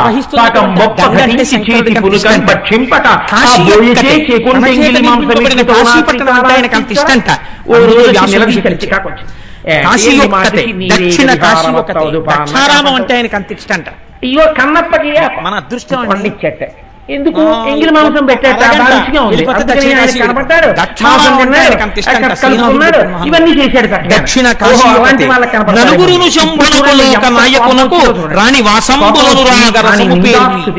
ఆయన యొక్క అనురాగాన్ని చూడమన్న వాళ్ళ వల్ల ఈ నలుగురు ఆయనకి భార్య. నీకు మాంసము వ్యాసుడు మహాజ్ఞాని, వేద విభాగం చేశాడు, 18 పురాణములను ఇచ్చాడు. కాశీ మోక్షపురి. అంతటి కాశీ పట్టణంలో వారు ముందు నడువడిని చూపిస్తే వెనకనున్న వాళ్ళకి అలవాటు. కాబట్టి వ్యాసుడిని అటువంటి పరీక్షకి నిలబడగలిగినటువంటి వ్యక్తిగా విశ్వేశ్వరుడు మాంసము ఒక 7 రోజుల పాటు ఆయనకి అన్నం దొరకకుండా చేశాడు. 7 రోజులు అన్నం దొరకలేదు. ఇక్కడేమో అగ్నిహోత్రం ఉంది, అన్నం దొరకకపోతే ఇంత వ్యాసుడికి బ్రహ్మకపాలం ఉంది, అంత ఈ క్షేత్రంలో అన్నం దొరకలేదు. 7వ రోజు మిట్ట మధ్యాహ్నం అయిపోయింది. వెనకాతల 300 మంది శిష్యులు ఉన్నారు. అయ్యో శిష్యులు నకనకలాడిపోతున్నారు. ఈ కాశీ పట్టణంలో అన్నం దొరకలేదు కనుక అవమానించడం కన్నా తన భార్య అవమానిస్తే ఇంగిలి మాంసం మాత్రం కాశీలో అన్నం దొరకలేదు కాబట్టి కాశీ అంటే నాకు మాత్రం ఒక్క రోజు కాశీ ఎవరిప్పుడు? ఆయన నలుగురి భార్యల్లో ఒకరు. ఆయన అనురాగస్థానం పరమేశ్వరుడు. కాశీ జోలికి వెళ్తూ ఊరుకుంటాడండి ఈశ్వరుడు. కాబట్టి ఆయన ఇప్పుడు చేతిలో శాపజలాల్ని పట్టుకుని ధనము లేకుండదరు 3 తరములందు 3 తరములు చెడుగాక మోక్షలక్ష్మి విద్యలను 3 తరములు వెడలరాయు పంచజనులకు కాశికా పట్టణమున. కాశీలో ఎవరుంటారో వాళ్ళకి 3 తరాలు డబ్బు లేకుండా పోతుంది. కాశీలో 3 తరాల వరకు మోక్షం రాకుండా పోతుంది. కాశీలో 3 తరాల వరకు విద్య లేకుండా పోతుంది. కాశీలో ఉన్న వాళ్ళకి, కాశీలో ఉన్న వాళ్ళు ఎవరైనా సరే ఇదే గతి. అప్పుడు ఏమవుతుంది? కాశీలో రోజు వెళ్ళన్నాడు శివుడితోటి అటువంటి ఇటువంటి శాపాన్ని చతురంతయాన తొరగి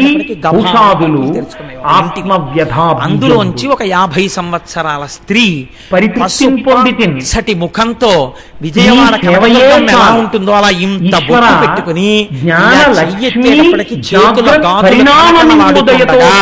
హారాన్ని పెట్టుకున్న పాదాలతో చెప్పడానికి బయటికి వచ్చి పక్కనే ఉన్నటువంటి వేరొక యవ్వనంలో ఉన్న చెలికెత్తె మీద భుజం మీద చెయ్యి వీసి ఒక్కతే పరపురుషుడితో మాట్లాడకూడదు కనుక ఆవిడంది నోరు తెరిచి, భిక్ష లేదని ఇంత కోపింతురయ్యా, కాశికా పట్టణము మీద కనినేయ అంటే కన్యకు పుట్టినవాడు సత్యవతీదేవి కుమారుడు. కాశికా పట్టణము మీద కనికేయ కారణజన్ముడివి, నీకు కోపమా అన్నం పుట్టలేదని? నీ మనశుద్ధి తెలియంగా నీలకంఠుడు ఇంత చేసను కాక కూడేమి బ్రాతి. నీ మనశుద్ధిని లోకానికి తెలియజేయడం కోసమని నీలకంఠుడి పరీక్ష పెట్టాడు. తట్టుకోలేకపోగా కాశీ పట్టణాన్ని శిపిద్దాం అనుకుంటున్నావా? ఎంత అమాయకుడివయ్యా వ్యాసుడా నువ్వు! మహానుభావుడు. శ్రీ విశాలాక్షి బంగారు త్రిడ్డునందు అమృత పాయసమసగున అభ్యాగతులకు కాశికాపురి మధ్యాహ్న కాలమనగా వినియు నెరుగవి ఆతిథ్య వెలవంటే మధ్యాహ్నం అయ్యేటప్పటికి కాశికా పట్టణంలో ఉన్నటువంటి ప్రతి వాడికి విశాలాక్షి ఇంతంత కళ్ళతో పిల్లలు అన్నంతో ఉన్న ఆకలితో ఉన్నారేమో అని చూడ్డానికి వచ్చింది అన్నపూర్ణి. పెద్ద పెద్ద కళ్ళతో చూసి బంగారు తెడ్డుతో అన్నం పెడుతోంది మధ్యాహ్నం. ఏ రూపంలో పెట్టిన అమ్మవారి పెడుతోంది కాశీలో. ఇతరమైనటువంటి క్షేత్రంలో అన్నం దొరకకపోతే ఈశ్వరుడి యొక్క పరీక్ష అన్న ఆలోచన నీకు ఎందుకు రాలేదయా? కాశీని శపిద్దాం అనుకున్నావా?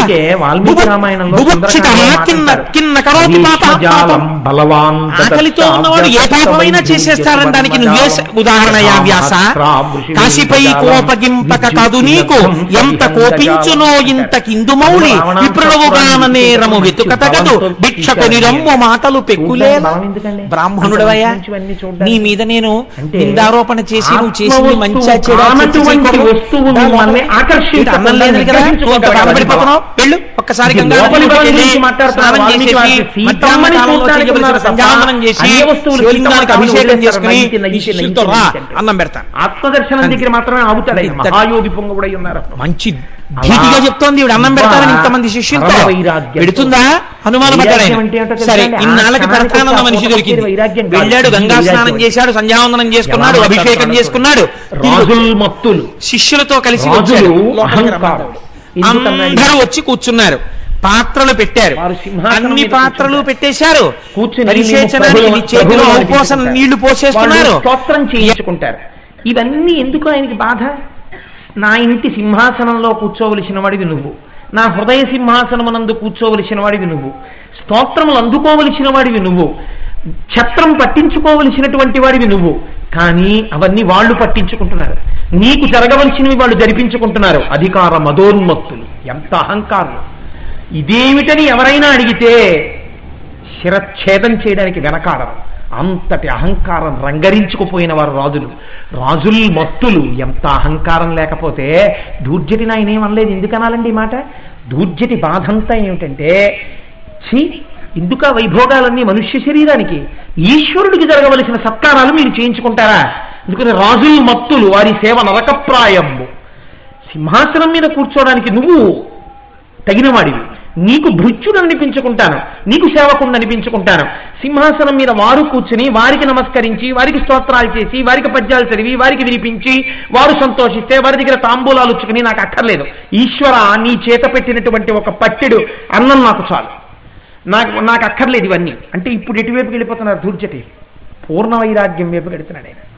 కాబట్టి ఇంత ధైర్యంతో మాట్లాడుతున్నాడు. మీకు నేను అందుకే చెప్పా, భక్తి పరిఢవిల్లి వైరాగ్యం వైపుకి వెళ్ళాలి. రాజులు మత్తులు, వారి సేవ నరకప్రాయము. ఏమిస్తారు రాజులు? ఇప్పుడు అంటున్నాడు, ఇన్నాళ్ళు వేటి వెంట తిరిగాడో, ఏవి కావాలని తిరిగాడో దాన్ని ముందు తీసుకొచ్చి నాకు అక్కర్లేదన్నాడు. వారిచ్చు అంబోజాక్షి, వారి ఇచ్చినవి చాలక రాత్రుళ్ళు తిరిగినవాడు దూర్జటి. అటువంటి దూర్జటి ఇవ్వాలంటున్నాడు. తామర పువ్వుల వంటి కన్నులున్న స్త్రీలను ఇస్తారు వాళ్ళు, నాకు అక్కర్లేదు ఈశ్వరావి. వారిచ్చు అంబోజాక్షి చతురంతయాన, పల్లకీలు ఎక్కి తిప్పుతారు ఈ శరీరాన్ని. వాళ్ళు పల్లకీ సేవ చేయిస్తారు నాకు. అమ్మమ్మ దూర్జటి చాలా గొప్పవాడు, పల్లకీలో తీసుకెళ్ళండి అంటారు, నాకు అక్కర్లేదయా సేవ. చతురంతయాన తురగి, కొన్ని గుర్రాలు ఇస్తారు, మీరు మామూలుగా నడిచి రాకండి, చక్కగా మీరు గుర్రం మీద రండి అని. ఏదో కారు ఇచ్చినట్టు ఓ గుర్రం. ఎందుకవి? నాకు అక్కర్లేదు ఈశ్వర, నువ్వు ఇచ్చిన కాళ్ళు నాకున్నాయి చాలు. కాబట్టి చతురంతయాన. భూషాదులు, నాకు ఇంకేమి ఇస్తారు? ఆభరణాలు ఇస్తారు, ఏదో మెళ్ళో గోలు చేసుకోమంటారు, ఏవో కొన్ని కంకణాలు ఇస్తారు, ఈ ఆభరణాలన్నీ ఇస్తుంటారు, నాకు అక్కర్లేదు అవన్నీ. నాకు ఆభరణాలు ఏమిటో తెలుసా? నీ విభూతి నా ఆభరణం. నాకు ఏది వాహనమో తెలుసా? నువ్వు నాకు ఇచ్చినటువంటి కాళ్లే నా శక్తి, నాకు చాలు ఈశ్వరానుగ్రహంతో వచ్చినవి. నువ్వు నాకు ఒక ధర్మపత్నిని ఇచ్చావు చాలు, నాకు ఆవిడితో కలిగినటువంటి సుఖం. ఇప్పుడు అంటున్నాడు, పరితృప్తిని పొందితిని. పరి విశేషణం వేశాడు. అబ్బా, విశేషమైన తృప్తి పొందేశానులే ఈశ్వరు, ఇంకేమనుభవిస్తాం అందులో. ఈ మాట అన్న మొనగాన్ని ఒకండి చూపించండి నాకు. ఇంకా 80 ఏళ్ళు వచ్చినా 90 ఏళ్ళు వచ్చినా చెగోడీలు తినలేకపోతున్నానని ఏడ్చిన వాడే కానీ, అయ్యో శివాష్టోత్తరం ఖచ్చితంగా ఉచ్చరించలేకపోతున్నానని ఏడ్చిన వాడేవాడు. కాబట్టి మహానుభావుడు అంటున్నాడు, పరితృప్తిని పొందితిన్. అబ్బా, ఇంద్రియ సుఖాలన్నీ అనుభవించేశానయా శంకరా, వాటన్నింటినీ చవి చూసేశాను, ఇంకా నాకు వాటి మీద భ్రాంతి లేదు, నాకు వద్దు. నాకేం కావాలో తెలుసా? కేవలము నీ గురించినటువంటి తలంపే చాలు, నిన్ను గురించి తలుచుకుంటే చాలు శంకరా. ఏమిటండి ఈ మాటకు అర్థం? ఇప్పటిదాకా అనుభవించినవి బాహ్యమునందు కనపడుతున్నవా? వాటి వలన పొందినటువంటి ఆనందము ప్రకటమైందా? ఇంతకుముందు నీకు పల్లకీలు ఎక్కితే సంతోషంగా ఉండేదా? ఇంతకుముందు అంబోజాక్షులతో తిరిగితే నీకు సంతోషంగా ఉండేదా? ఇంతకుముందు గుర్రాలు ఎక్కితే సంతోషంగా ఉందా? ఇంతకుముందు మంచి మంచి భూషాదులు వేసుకుంటే సంతోషంగా ఉందా? ఇప్పుడు అవన్నీ అక్కర్లేదా? మరి ఏం కావాలి నీకు అంటే, కేవలము నిన్ను గూర్చినటువంటి చింతన చాలు. అంటే ఇప్పుడు దూర్జటి ఏ స్థితికి వెళ్ళిపోయాడు అంటే, ఆయన ఏ స్థితిలో ఉన్నారంటే, ఎక్కడైనా సరే ఆయనకి ఇంకొక సవ్వడి వినపడకూడదు, ఇంకొక మాట వినపడకూడదు. మేం ప్రభువులం, మేం గొప్పవాళ్ళం, మేమిది, మేము ఆ లొల్లి ఈ లొల్లి, పిచ్చవాగుడు, అసహ్యం, విసుగు. ఇప్పుడు ఏ స్థితిని పొందాడు? ఎప్పుడూ ఆయనకి ఏమిటా కోరిక అంటే, ఇలా కూర్చుని నిరంతరము ఇక్కడ ఈశ్వర దర్శనం చేస్తుంటాడు. ఎవరైనా మాట్లాడితే దీనికి ప్రతిబంధకం. ఈ ఆనందం ఆ ఆనందములకి పోలిక లేదు, ఇది నిజమైన ఆనందం. ఆ ఆనందం తుచ్చమైన ఆనందం, ఇంద్రియముల వలన ఆనందం. కాబట్టి నాకు అవి అక్కర్లేదు శంకర. చాలా బోయిన్ని ఇచ్చావు, ఎంత ఆట ఆడించావు, అవన్నీ గొప్ప గొప్ప సుఖాలని తిప్పావులే బాగాను. పరితృప్తిని పొందితే చాలు, నువ్వు ఇచ్చినవి నేను అనుభవించినవి, ఇంకా నాకేం అక్కర్లేదు. నాకేం కావాలో తెలుసా? నీ చింతన కావాలి. ఇప్పుడు నేను బాహ్యమునందు కూర్చుని పూజలు కూడా చేయను. లీలాశకుడు అంటాడు, సంధ్యావందనం అడ్డొచ్చేస్తోంది కృష్ణ చింతనకి, చేయబుద్ధి ఇట్లేదన్నది. అంటే ఏ స్థాయికి వెళ్ళిపోయాడో చూడండి. ఆ సంధ్యావందనం అస్తమానం ఆచమనం చేయడం వాటికన్నా కూర్చుని ఆ కృష్ణుణ్ణి దర్శనం చేస్తుంటే చాలు అంటాడు. అలా నాకు ఇలా కూర్చుని ఆ శంకరుణ్ణి అలా పాదాల దగ్గర నుంచి శిరస్సు వరకు ధ్యానంలో దర్శనం చేస్తుంటే స్వామివారి తెల్లటి పాదాలు, ఎర్రగా ఉన్న పాదపీఠం, దాని మీద పెట్టినటువంటి పాదాలు, ఆ పాదాలకున్న కంకణాలు, అక్కడికి వచ్చినటువంటి వశిష్ఠాది మహర్షులు వారు పూజ చేసినటువంటి తామర పూలు, ఆ పైన ఉన్నటువంటి ఎప్పుడు యోగాసనం వేసుకుని కూర్చోవడం వల్ల పాదానికి ఉన్నటువంటి ఒక పిక్క మాత్రం నల్లగా అయిపోయి, ఒత్తిడికి నల్లగా అయిపోయిన ఒక పిక్క గరుగ్గా ఉండి, ఆ తెల్లటి కాళ్ళు, పచ్చటి పట్టు పంచ, బలిష్టమైనటువంటి తొడలు, ఆ మొలకి పెట్టుకున్నటువంటి బంగారు వడ్డాణము, దానికి ఉన్నటువంటి చిరుగంటలు, విభూతి రాసుకున్నటువంటి తెల్లటి దేహము, ఇక్కడ ఉన్నటువంటి వాసుకి అనబడేటటువంటి సర్పము, చక్కటి కంఠము, లోకాల్ని కాపాడినటువంటి ఆ నీలమైనటువంటి కంఠము, చిన్ని గీతలు పడినటువంటి తెలుపు ఎరుపులతో కూడినటువంటి అందమైన గడ్డం, సమస్త వేదాలని చెప్పినటువంటి ఆ ఎర్రటి పెదవులు, సంపంగి పువ్వు లాంటి స్వామివారి ముక్కు, సమస్త లోకాల్ని కాపాడగలిగినటువంటి నల్లటి నేత్రములు, విశాలమైన పాలభాగము, ఎర్రటి జటాజూటము, ఆ ఎర్రటి జటాజూటానికి కట్టినటువంటి నాగాభరణము, పక్కన ఉన్నటువంటి తదియనాటి చంద్రరేఖ, కొద్దిగా తడిగా ఉన్నటువంటి గంగమ్మ, 4 బాహువులు, ఒక చేతిలో పట్టుకున్నటువంటి త్రిశూలము, ఒక చెయ్యి ఇలా అభయహస్తము, ఒక చేతిలో ఢమరుక, శబ్దము చేత నేనే సృష్టి చేశానని చెప్పడానికి, ఒక చెయ్యేమో అభయహస్తం పట్టి, ఒక చేతిలోనేమో పుస్తకాన్నో లేకపోతే ఇంకొక ఆయుధాన్నో దేన్నో పట్టుకుని, ఖట్వాంగాన్నో పట్టుకుని లోకానికి బోధ చేస్తూ, అటువంటి స్థితిలో కూర్చున్నటువంటి శంకరుణ్ణి మనస్సులో అలా చింతన చేస్తూ దర్శనం చేస్తున్నప్పుడు పొందినటువంటి ఆనందము ముందు నాకు తెలియలేదు శంకర, ఈ దిక్కుమాల భోగాల వల్ల వచ్చే సుఖాలు సుఖాలా, నాకు అక్కర్లేదు, అదలబడ. ఇది ఎవరికి చెప్పాడు? ఇచ్చిన వాళ్ళకి చెప్పట్లేదు. అంబోజాక్షి శ్రీకాళహస్తీశ్వరుడు పిలిచి ఎప్పుడూ కాంతలను ఇవ్వలేదు ధూర్జటికి, పల్లకీలు ఎప్పుడూ ఇవ్వలేదు ధూర్జటిని పిలిచి, ఆభరణాలు ఎప్పుడూ ఈయన ఇవ్వలేదు ధూర్జటిని పిలిచి. మరి ఏదిచ్చాడని ధూర్జటి నమ్మకం? ఆయనని ధ్యానమునందు దర్శనము చేసి ఆనందమును పొంది, ఆ ఆనందము ముందు ఈ ఆనందములు పనికి మాలిన ఆనందములన్న జ్ఞానమునిచ్చిన వాడు వాడని ఈయన ధృతి. అందుకని ఆయనకి చెప్తున్నాడు నన్ను ఉద్ధరించావని చెప్పడానికి. కాబట్టి ఇప్పుడు భయం లేదు. నువ్వు నా అండనుండగా ఇప్పుడు నాకేం కావాలి? ఏం చేస్తాడు? రాయలు నన్ను జైల్లో పారేస్తాడు. అబ్బా, ఇంకంతకన్నా సౌఖ్యం ఏమిటి? ఎంత ఒంటరిగా ఉంటాను, చాలు నీ చింతనామృత ఆసక్తి, అలా హాయిగా నిన్ను ధ్యానం చేసుకుంటా.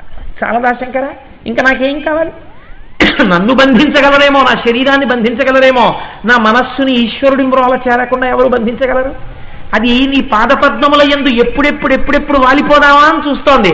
కాబట్టి నీ సేవ చాలయా నాకు, నీ గురించినటువంటి చింతన చాలయా నాకు, పరితృప్తిని పొంది తిని ఈశ్వర ఈ ఆనందం ఇచ్చావు, ఒక్కటి ఇమ్మని అడుగుతున్నాను. దయతో నేను అర్హుడనని అడగట్లేదు, నాకేమిస్తావో తెలుసా? జ్ఞానలక్ష్మీ జాగృత పరిణామమిమ్ముదయతో శ్రీకాళహస్తీశ్వర. బహుశః తురీయావస్థ అన్న మాటకి తెలుగులో ఇటువంటి సమాసం వేసినటువంటి అద్భుతమైన రచన ధూర్జటిదే. జ్ఞానలక్ష్మి జాగృత పరిణామమిమ్ము దయతో. జాగృత్ అంటే తెలివేసి ఉండడం. తెలివిలో ఉన్నప్పుడు ఇంద్రియాలన్నీ పనిచేస్తుంటాయి. కన్ను చూస్తూ ఉంటుంది, ముక్కు వాసన చూస్తుంది, నాలుగు రుచి చెప్తుంది, స్పర్శం చెప్తుంది, ఇవన్నీ చెప్తాయి. కానీ ఇవన్నీ ఇన్ని చెప్పినా కూడా స్వప్నంలోకి వెళ్ళాయనుకోండి, కన్ను మనస్సులోకి వెళ్ళిపోతుంది, ముక్కు మనస్సులోకి వెళ్ళిపోతుంది, మనస్సు ఒక్కటే స్వప్నం చూపిస్తుంది. ఈ మనస్సు మళ్ళీ సుషుప్తిలో ఆత్మలోకి వెళ్ళిపోయింది అనుకోండి, మనస్సు కూడా ఉండదు, గాఢ నిద్రపోతాడు. మనం అనుభవించేవి ఈ మూడే. నాలుగోది అనుభవించాలంటే ఈశ్వరానుగ్రహం ఉండాలి.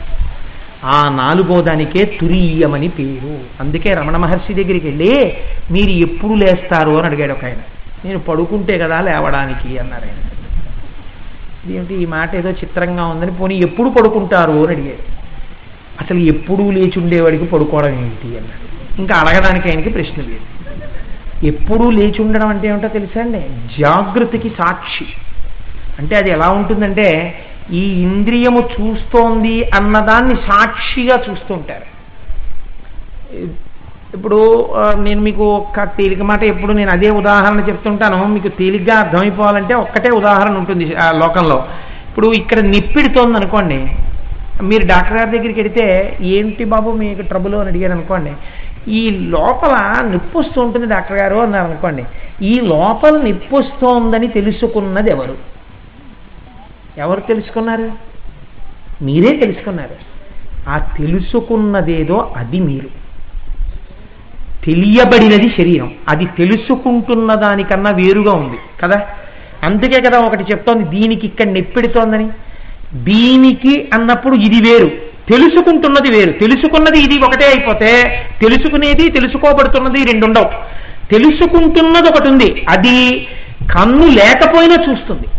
ఎలా చూస్తుంది? ఆవిడ మంచి సంతోషంగా విజయదశమి నాడు ఇన్నాళ్ళకి దొరికాడు మా ఆయన అని చెప్పి అభ్యంగన స్నానం చేయించేస్తోంది పులుసు పోసి.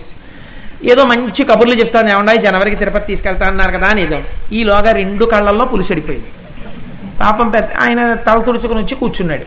కూర్చుంటే ఏమండో చూసారా టీవీలో మహానుభావుడు చంద్రశేఖర పరమాచార్య స్వామి గారిని చూపిస్తున్నారండి. అబ్బబ్బ చూడలేకపోతున్నానే, కళ్ళ రెండింట్లో పులుసు పడిపోయింది అన్నాడు. కళ్ళు చూడలేకపోతున్నాయన్న విషయాన్ని చూసినది ఎవరు? ఎవరు చూశారు? వేరొకటి చూస్తోంది. కళ్ళు చూడలేకపోతున్నాయని చూసింది ఒకటి ఉంది. ఇదే బాగా ఎప్పుడు వస్తుందో తెలుసా అండి? ఐ స్పెషలిస్ట్ దగ్గరికి వెళ్ళినప్పుడు చెప్పగలుగుతాం.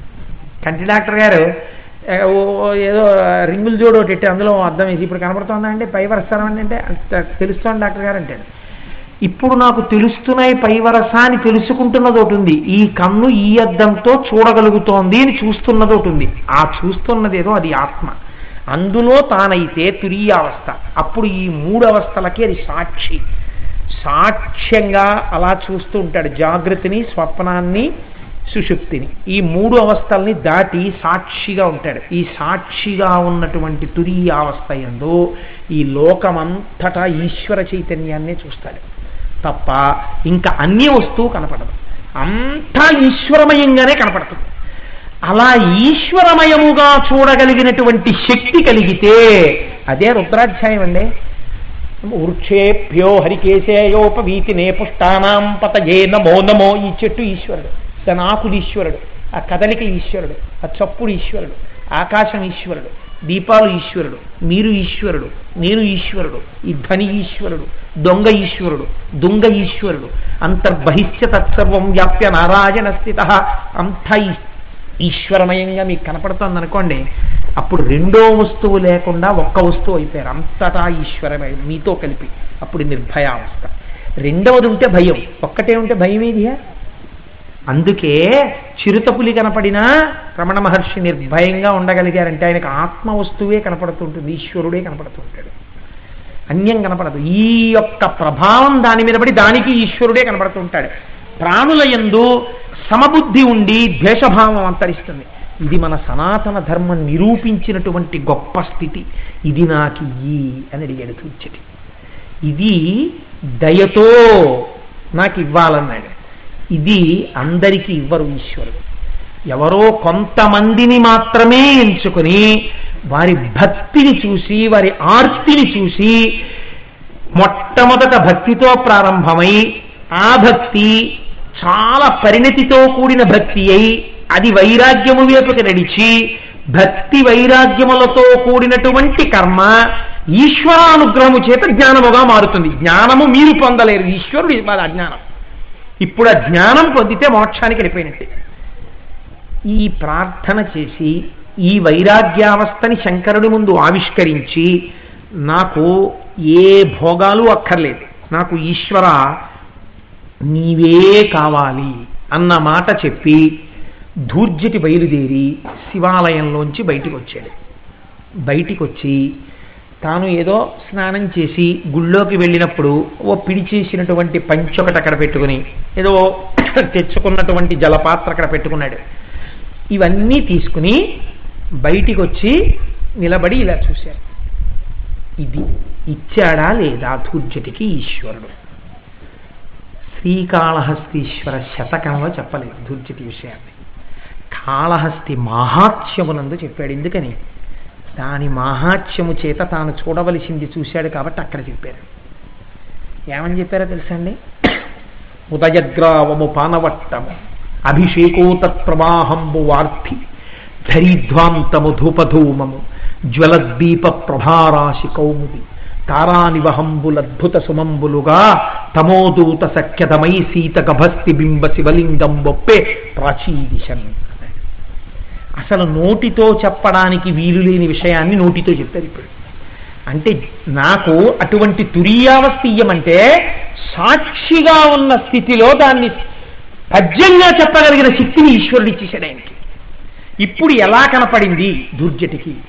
ఉదయగ్రామము పానవట్టము. పానవట్టం శివాలయంలో ఎప్పుడు ఉత్తర దిక్కును చూస్తూ ఉంటుందని మీకు నేను ఇంతకుముందు మనవి చేశాను.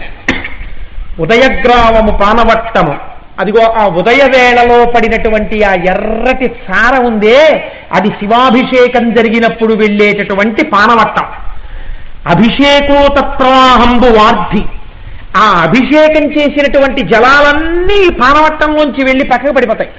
పడిపోతే ఈ పాలతో పెరుగుతో తేనెతో పువ్వులతో ఒక పెద్ద నీటి గుండంలా ఏర్పడుతుంది. అలా నాకు ఉత్తర దిక్కున ఉన్నటువంటి సముద్రం నీ మీద చేసినటువంటి అభిషేక జలాల చేత ఏర్పడినటువంటి నీటి గుండము, నాకు ఆ సముద్రము నీ అభిషేక జలాలుగా కనపడుతోంది. నాకు ఆకాశమంతటా ఉన్నటువంటి నక్షత్రములు దేవతలందరూ నీకు చేసినటువంటి పూజా పుష్పాలుగా కనపడుతున్నాయి. ఈ చుట్టూ ఉన్నటువంటి మంచు పొగలు నీకు ఆరాధన చేసినప్పుడు వచ్చినటువంటి ధూపములుగా కనపడుతున్నాయి. ఈశ్వర, నాకేమీ కనపట్టలేదు, నాకు ఈ లోకం అంతా కలిపి ఒక శివలింగంగా కనపడుతోంది, అంతా కలిపి శివుడికి చేసిన పూజలా కనపడుతోంది, నాకు ఇంకేం కనపట్టలేదు మహాప్రభో అని అరిచాడు. అయిపోయిందా లేదా దర్శనం? అంతటా శివమయంగా కనపడిందా లేదా? ఇది కాళహస్తీశ్వర మహాత్మ్యంలో చెప్పుకున్నాడు తుర్జటి మహానుభావుడు. ఉదయగ్రామము పానవట్టము అభిషేకోతత్ప్రవాహంబు వార్ధి ధరిధ్వాంతము ధూపధూమము జ్వలద్దీప ప్రభారాశి కౌముది తారానివహంబులద్భుత సుమంబులుగా తమోదూత సఖ్యదమై సీత గభస్తి బింబ శివలింగం ఒప్పే ప్రాచీదిశన్. ఆ స్థాయిని పొంది, అటువంటి జ్ఞానాన్ని పొంది, భక్తి చేత మెల్లమెల్లగా మెల్లమెల్లగా మెల్లమెల్లగా కదులుతూ వెళ్ళి చిట్ట చివరికి ఆ స్థాయికి వెళ్ళిపోయాడు. అయితే మీరు నన్ను ఒక ప్రశ్న వేయిస్తారు ఇక్కడ, నాకు బాగా తెలుసు. ఏమండి, అయితే భక్తితో ప్రారంభం చేసి ఆ భక్తి కొంచెం పరిఢమిల్లితే వైరాగ్యం వచ్చేస్తుందా? అంత తేలిగ్గా వచ్చేస్తే గొడవ ఎక్కడ ఉందండి? అంత తేలిగ్గా రాదు. ఆ వైరాగ్యానికి ఉన్నటువంటి పెద్ద నాటకం ఏమిటో తెలుసా అండి? ఇలా వచ్చినట్టుంటుంది, వెళ్ళిపోతుంది. నీడని పట్టుకోవడం ఎంత కష్టమో, పొగని పట్టుకోవడం ఎంత కష్టమో, గాలిని పట్టుకోవడం ఎంత కష్టమో, వైరాగ్యం వచ్చింది అని తెలుసుకోవడం అంత కష్టం. వైరాగ్యం వచ్చేసిన తర్వాత నేను వైరాగ్యంతో ఉన్నానండి అని చెప్పి మీరు ఏ రకమైన ప్రకటనలు చెయ్యక్కర్లేదు. వైరాగ్యం వచ్చిన వాడు చాలా నిశ్శబ్దంగా ఉంటాడు, అల్లర్లు ఏమి ఉండవు, నాలా ఉపన్యాసాలు మైకులు గొడవ ఏమి ఉండవు, వాడు చాలా నిశ్శబ్దంగా ఉంటాడు. అల్లరి, ఎవడికి వైరాగ్యం తక్కువ ఉందో వాడికి అల్లరి ఎక్కువ ఉంటుంది, చాలా పటాటోపం ఉంటుంది, చాలా చాలా విరాగిలాగా అందరికీ తాను విరాగినని తెలియాలన్న తాపత్రయంలో ఉంటాడు. ఆ తెలియాలన్న తాపత్రయంలోనే అసలు సంగమంతా ఉంది. తాను విరాగిని అని చెప్పుకోవలసిన అవసరం ఏమిటి అని ఈశ్వరాభిముఖత ఏమిటో ఇవన్నీ అంటూ ఉండిపోయిన వాడు ఏదీ ప్రకటించాడు. కానీ వైరాగ్యం వచ్చే ముందు ఎలా ఉంటుందో తెలుసా అండి? అది కూడా చెప్పుకున్నారండి ధూర్జటి కాళహస్తీశ్వర శతకంలో. అతి గమ్మత్తు. వైరాగ్యం వచ్చి వదిలి వచ్చి వదిలి వచ్చి వదిలి ఉన్నప్పుడు ఎలా ఉంటుందో చెప్పారు ఆయన. ఎవరికెళ్ళి చెప్పుకున్నారో తెలుసా? ఈశ్వర, ఇవాళ వచ్చి ఏమిటో ఈ సుఖాలన్నీ, ఎందుకు వచ్చిన సుఖాలు ఇవన్నీ అంటానా నీ దగ్గర? మళ్ళీ చీకటి పడేటప్పటికీ మళ్ళీ సుఖాలు కోరుకుంటుంది మనస్సు. ఈ మనస్సు ఏం చేస్తోందో నీకు చెప్పేనా శివ అని. రోషీరోయదు కామినీ జనుల తారుణ్యోరు సౌఖ్యంబులం బాషీ బాయదు పుత్రమిత్రధన సంపద్భ్రాంతి వాంఛాల తల్కోషీ కోయదు నా మనంబకట నీకున్ ప్రీతిగా సక్రియలు చేసి చేయదు దీని త్రుళతవే శ్రీకాళహస్తీశ్వర అన్నాడు. అప్ప ఏవి పద్యాలండి, వజ్రాలు కదండి నిజంగా. ఎవడు చెప్పగలడు ఈ భావనల్ని పద్యాలతో వెళ్ళి? శంకరుడు చెప్పుకున్నాడు. ఏది చెప్పుకున్నా రోషీరోయదు కామినీ జనుల కారుణ్యోరు సౌఖ్యంబులను. స్త్రీ సంగమ సుఖాన్ని అనుభవించిన తర్వాత ఏమిటి సుఖం, ఎందుకు ఇంత తాపత్రయం అనిపిస్తుంది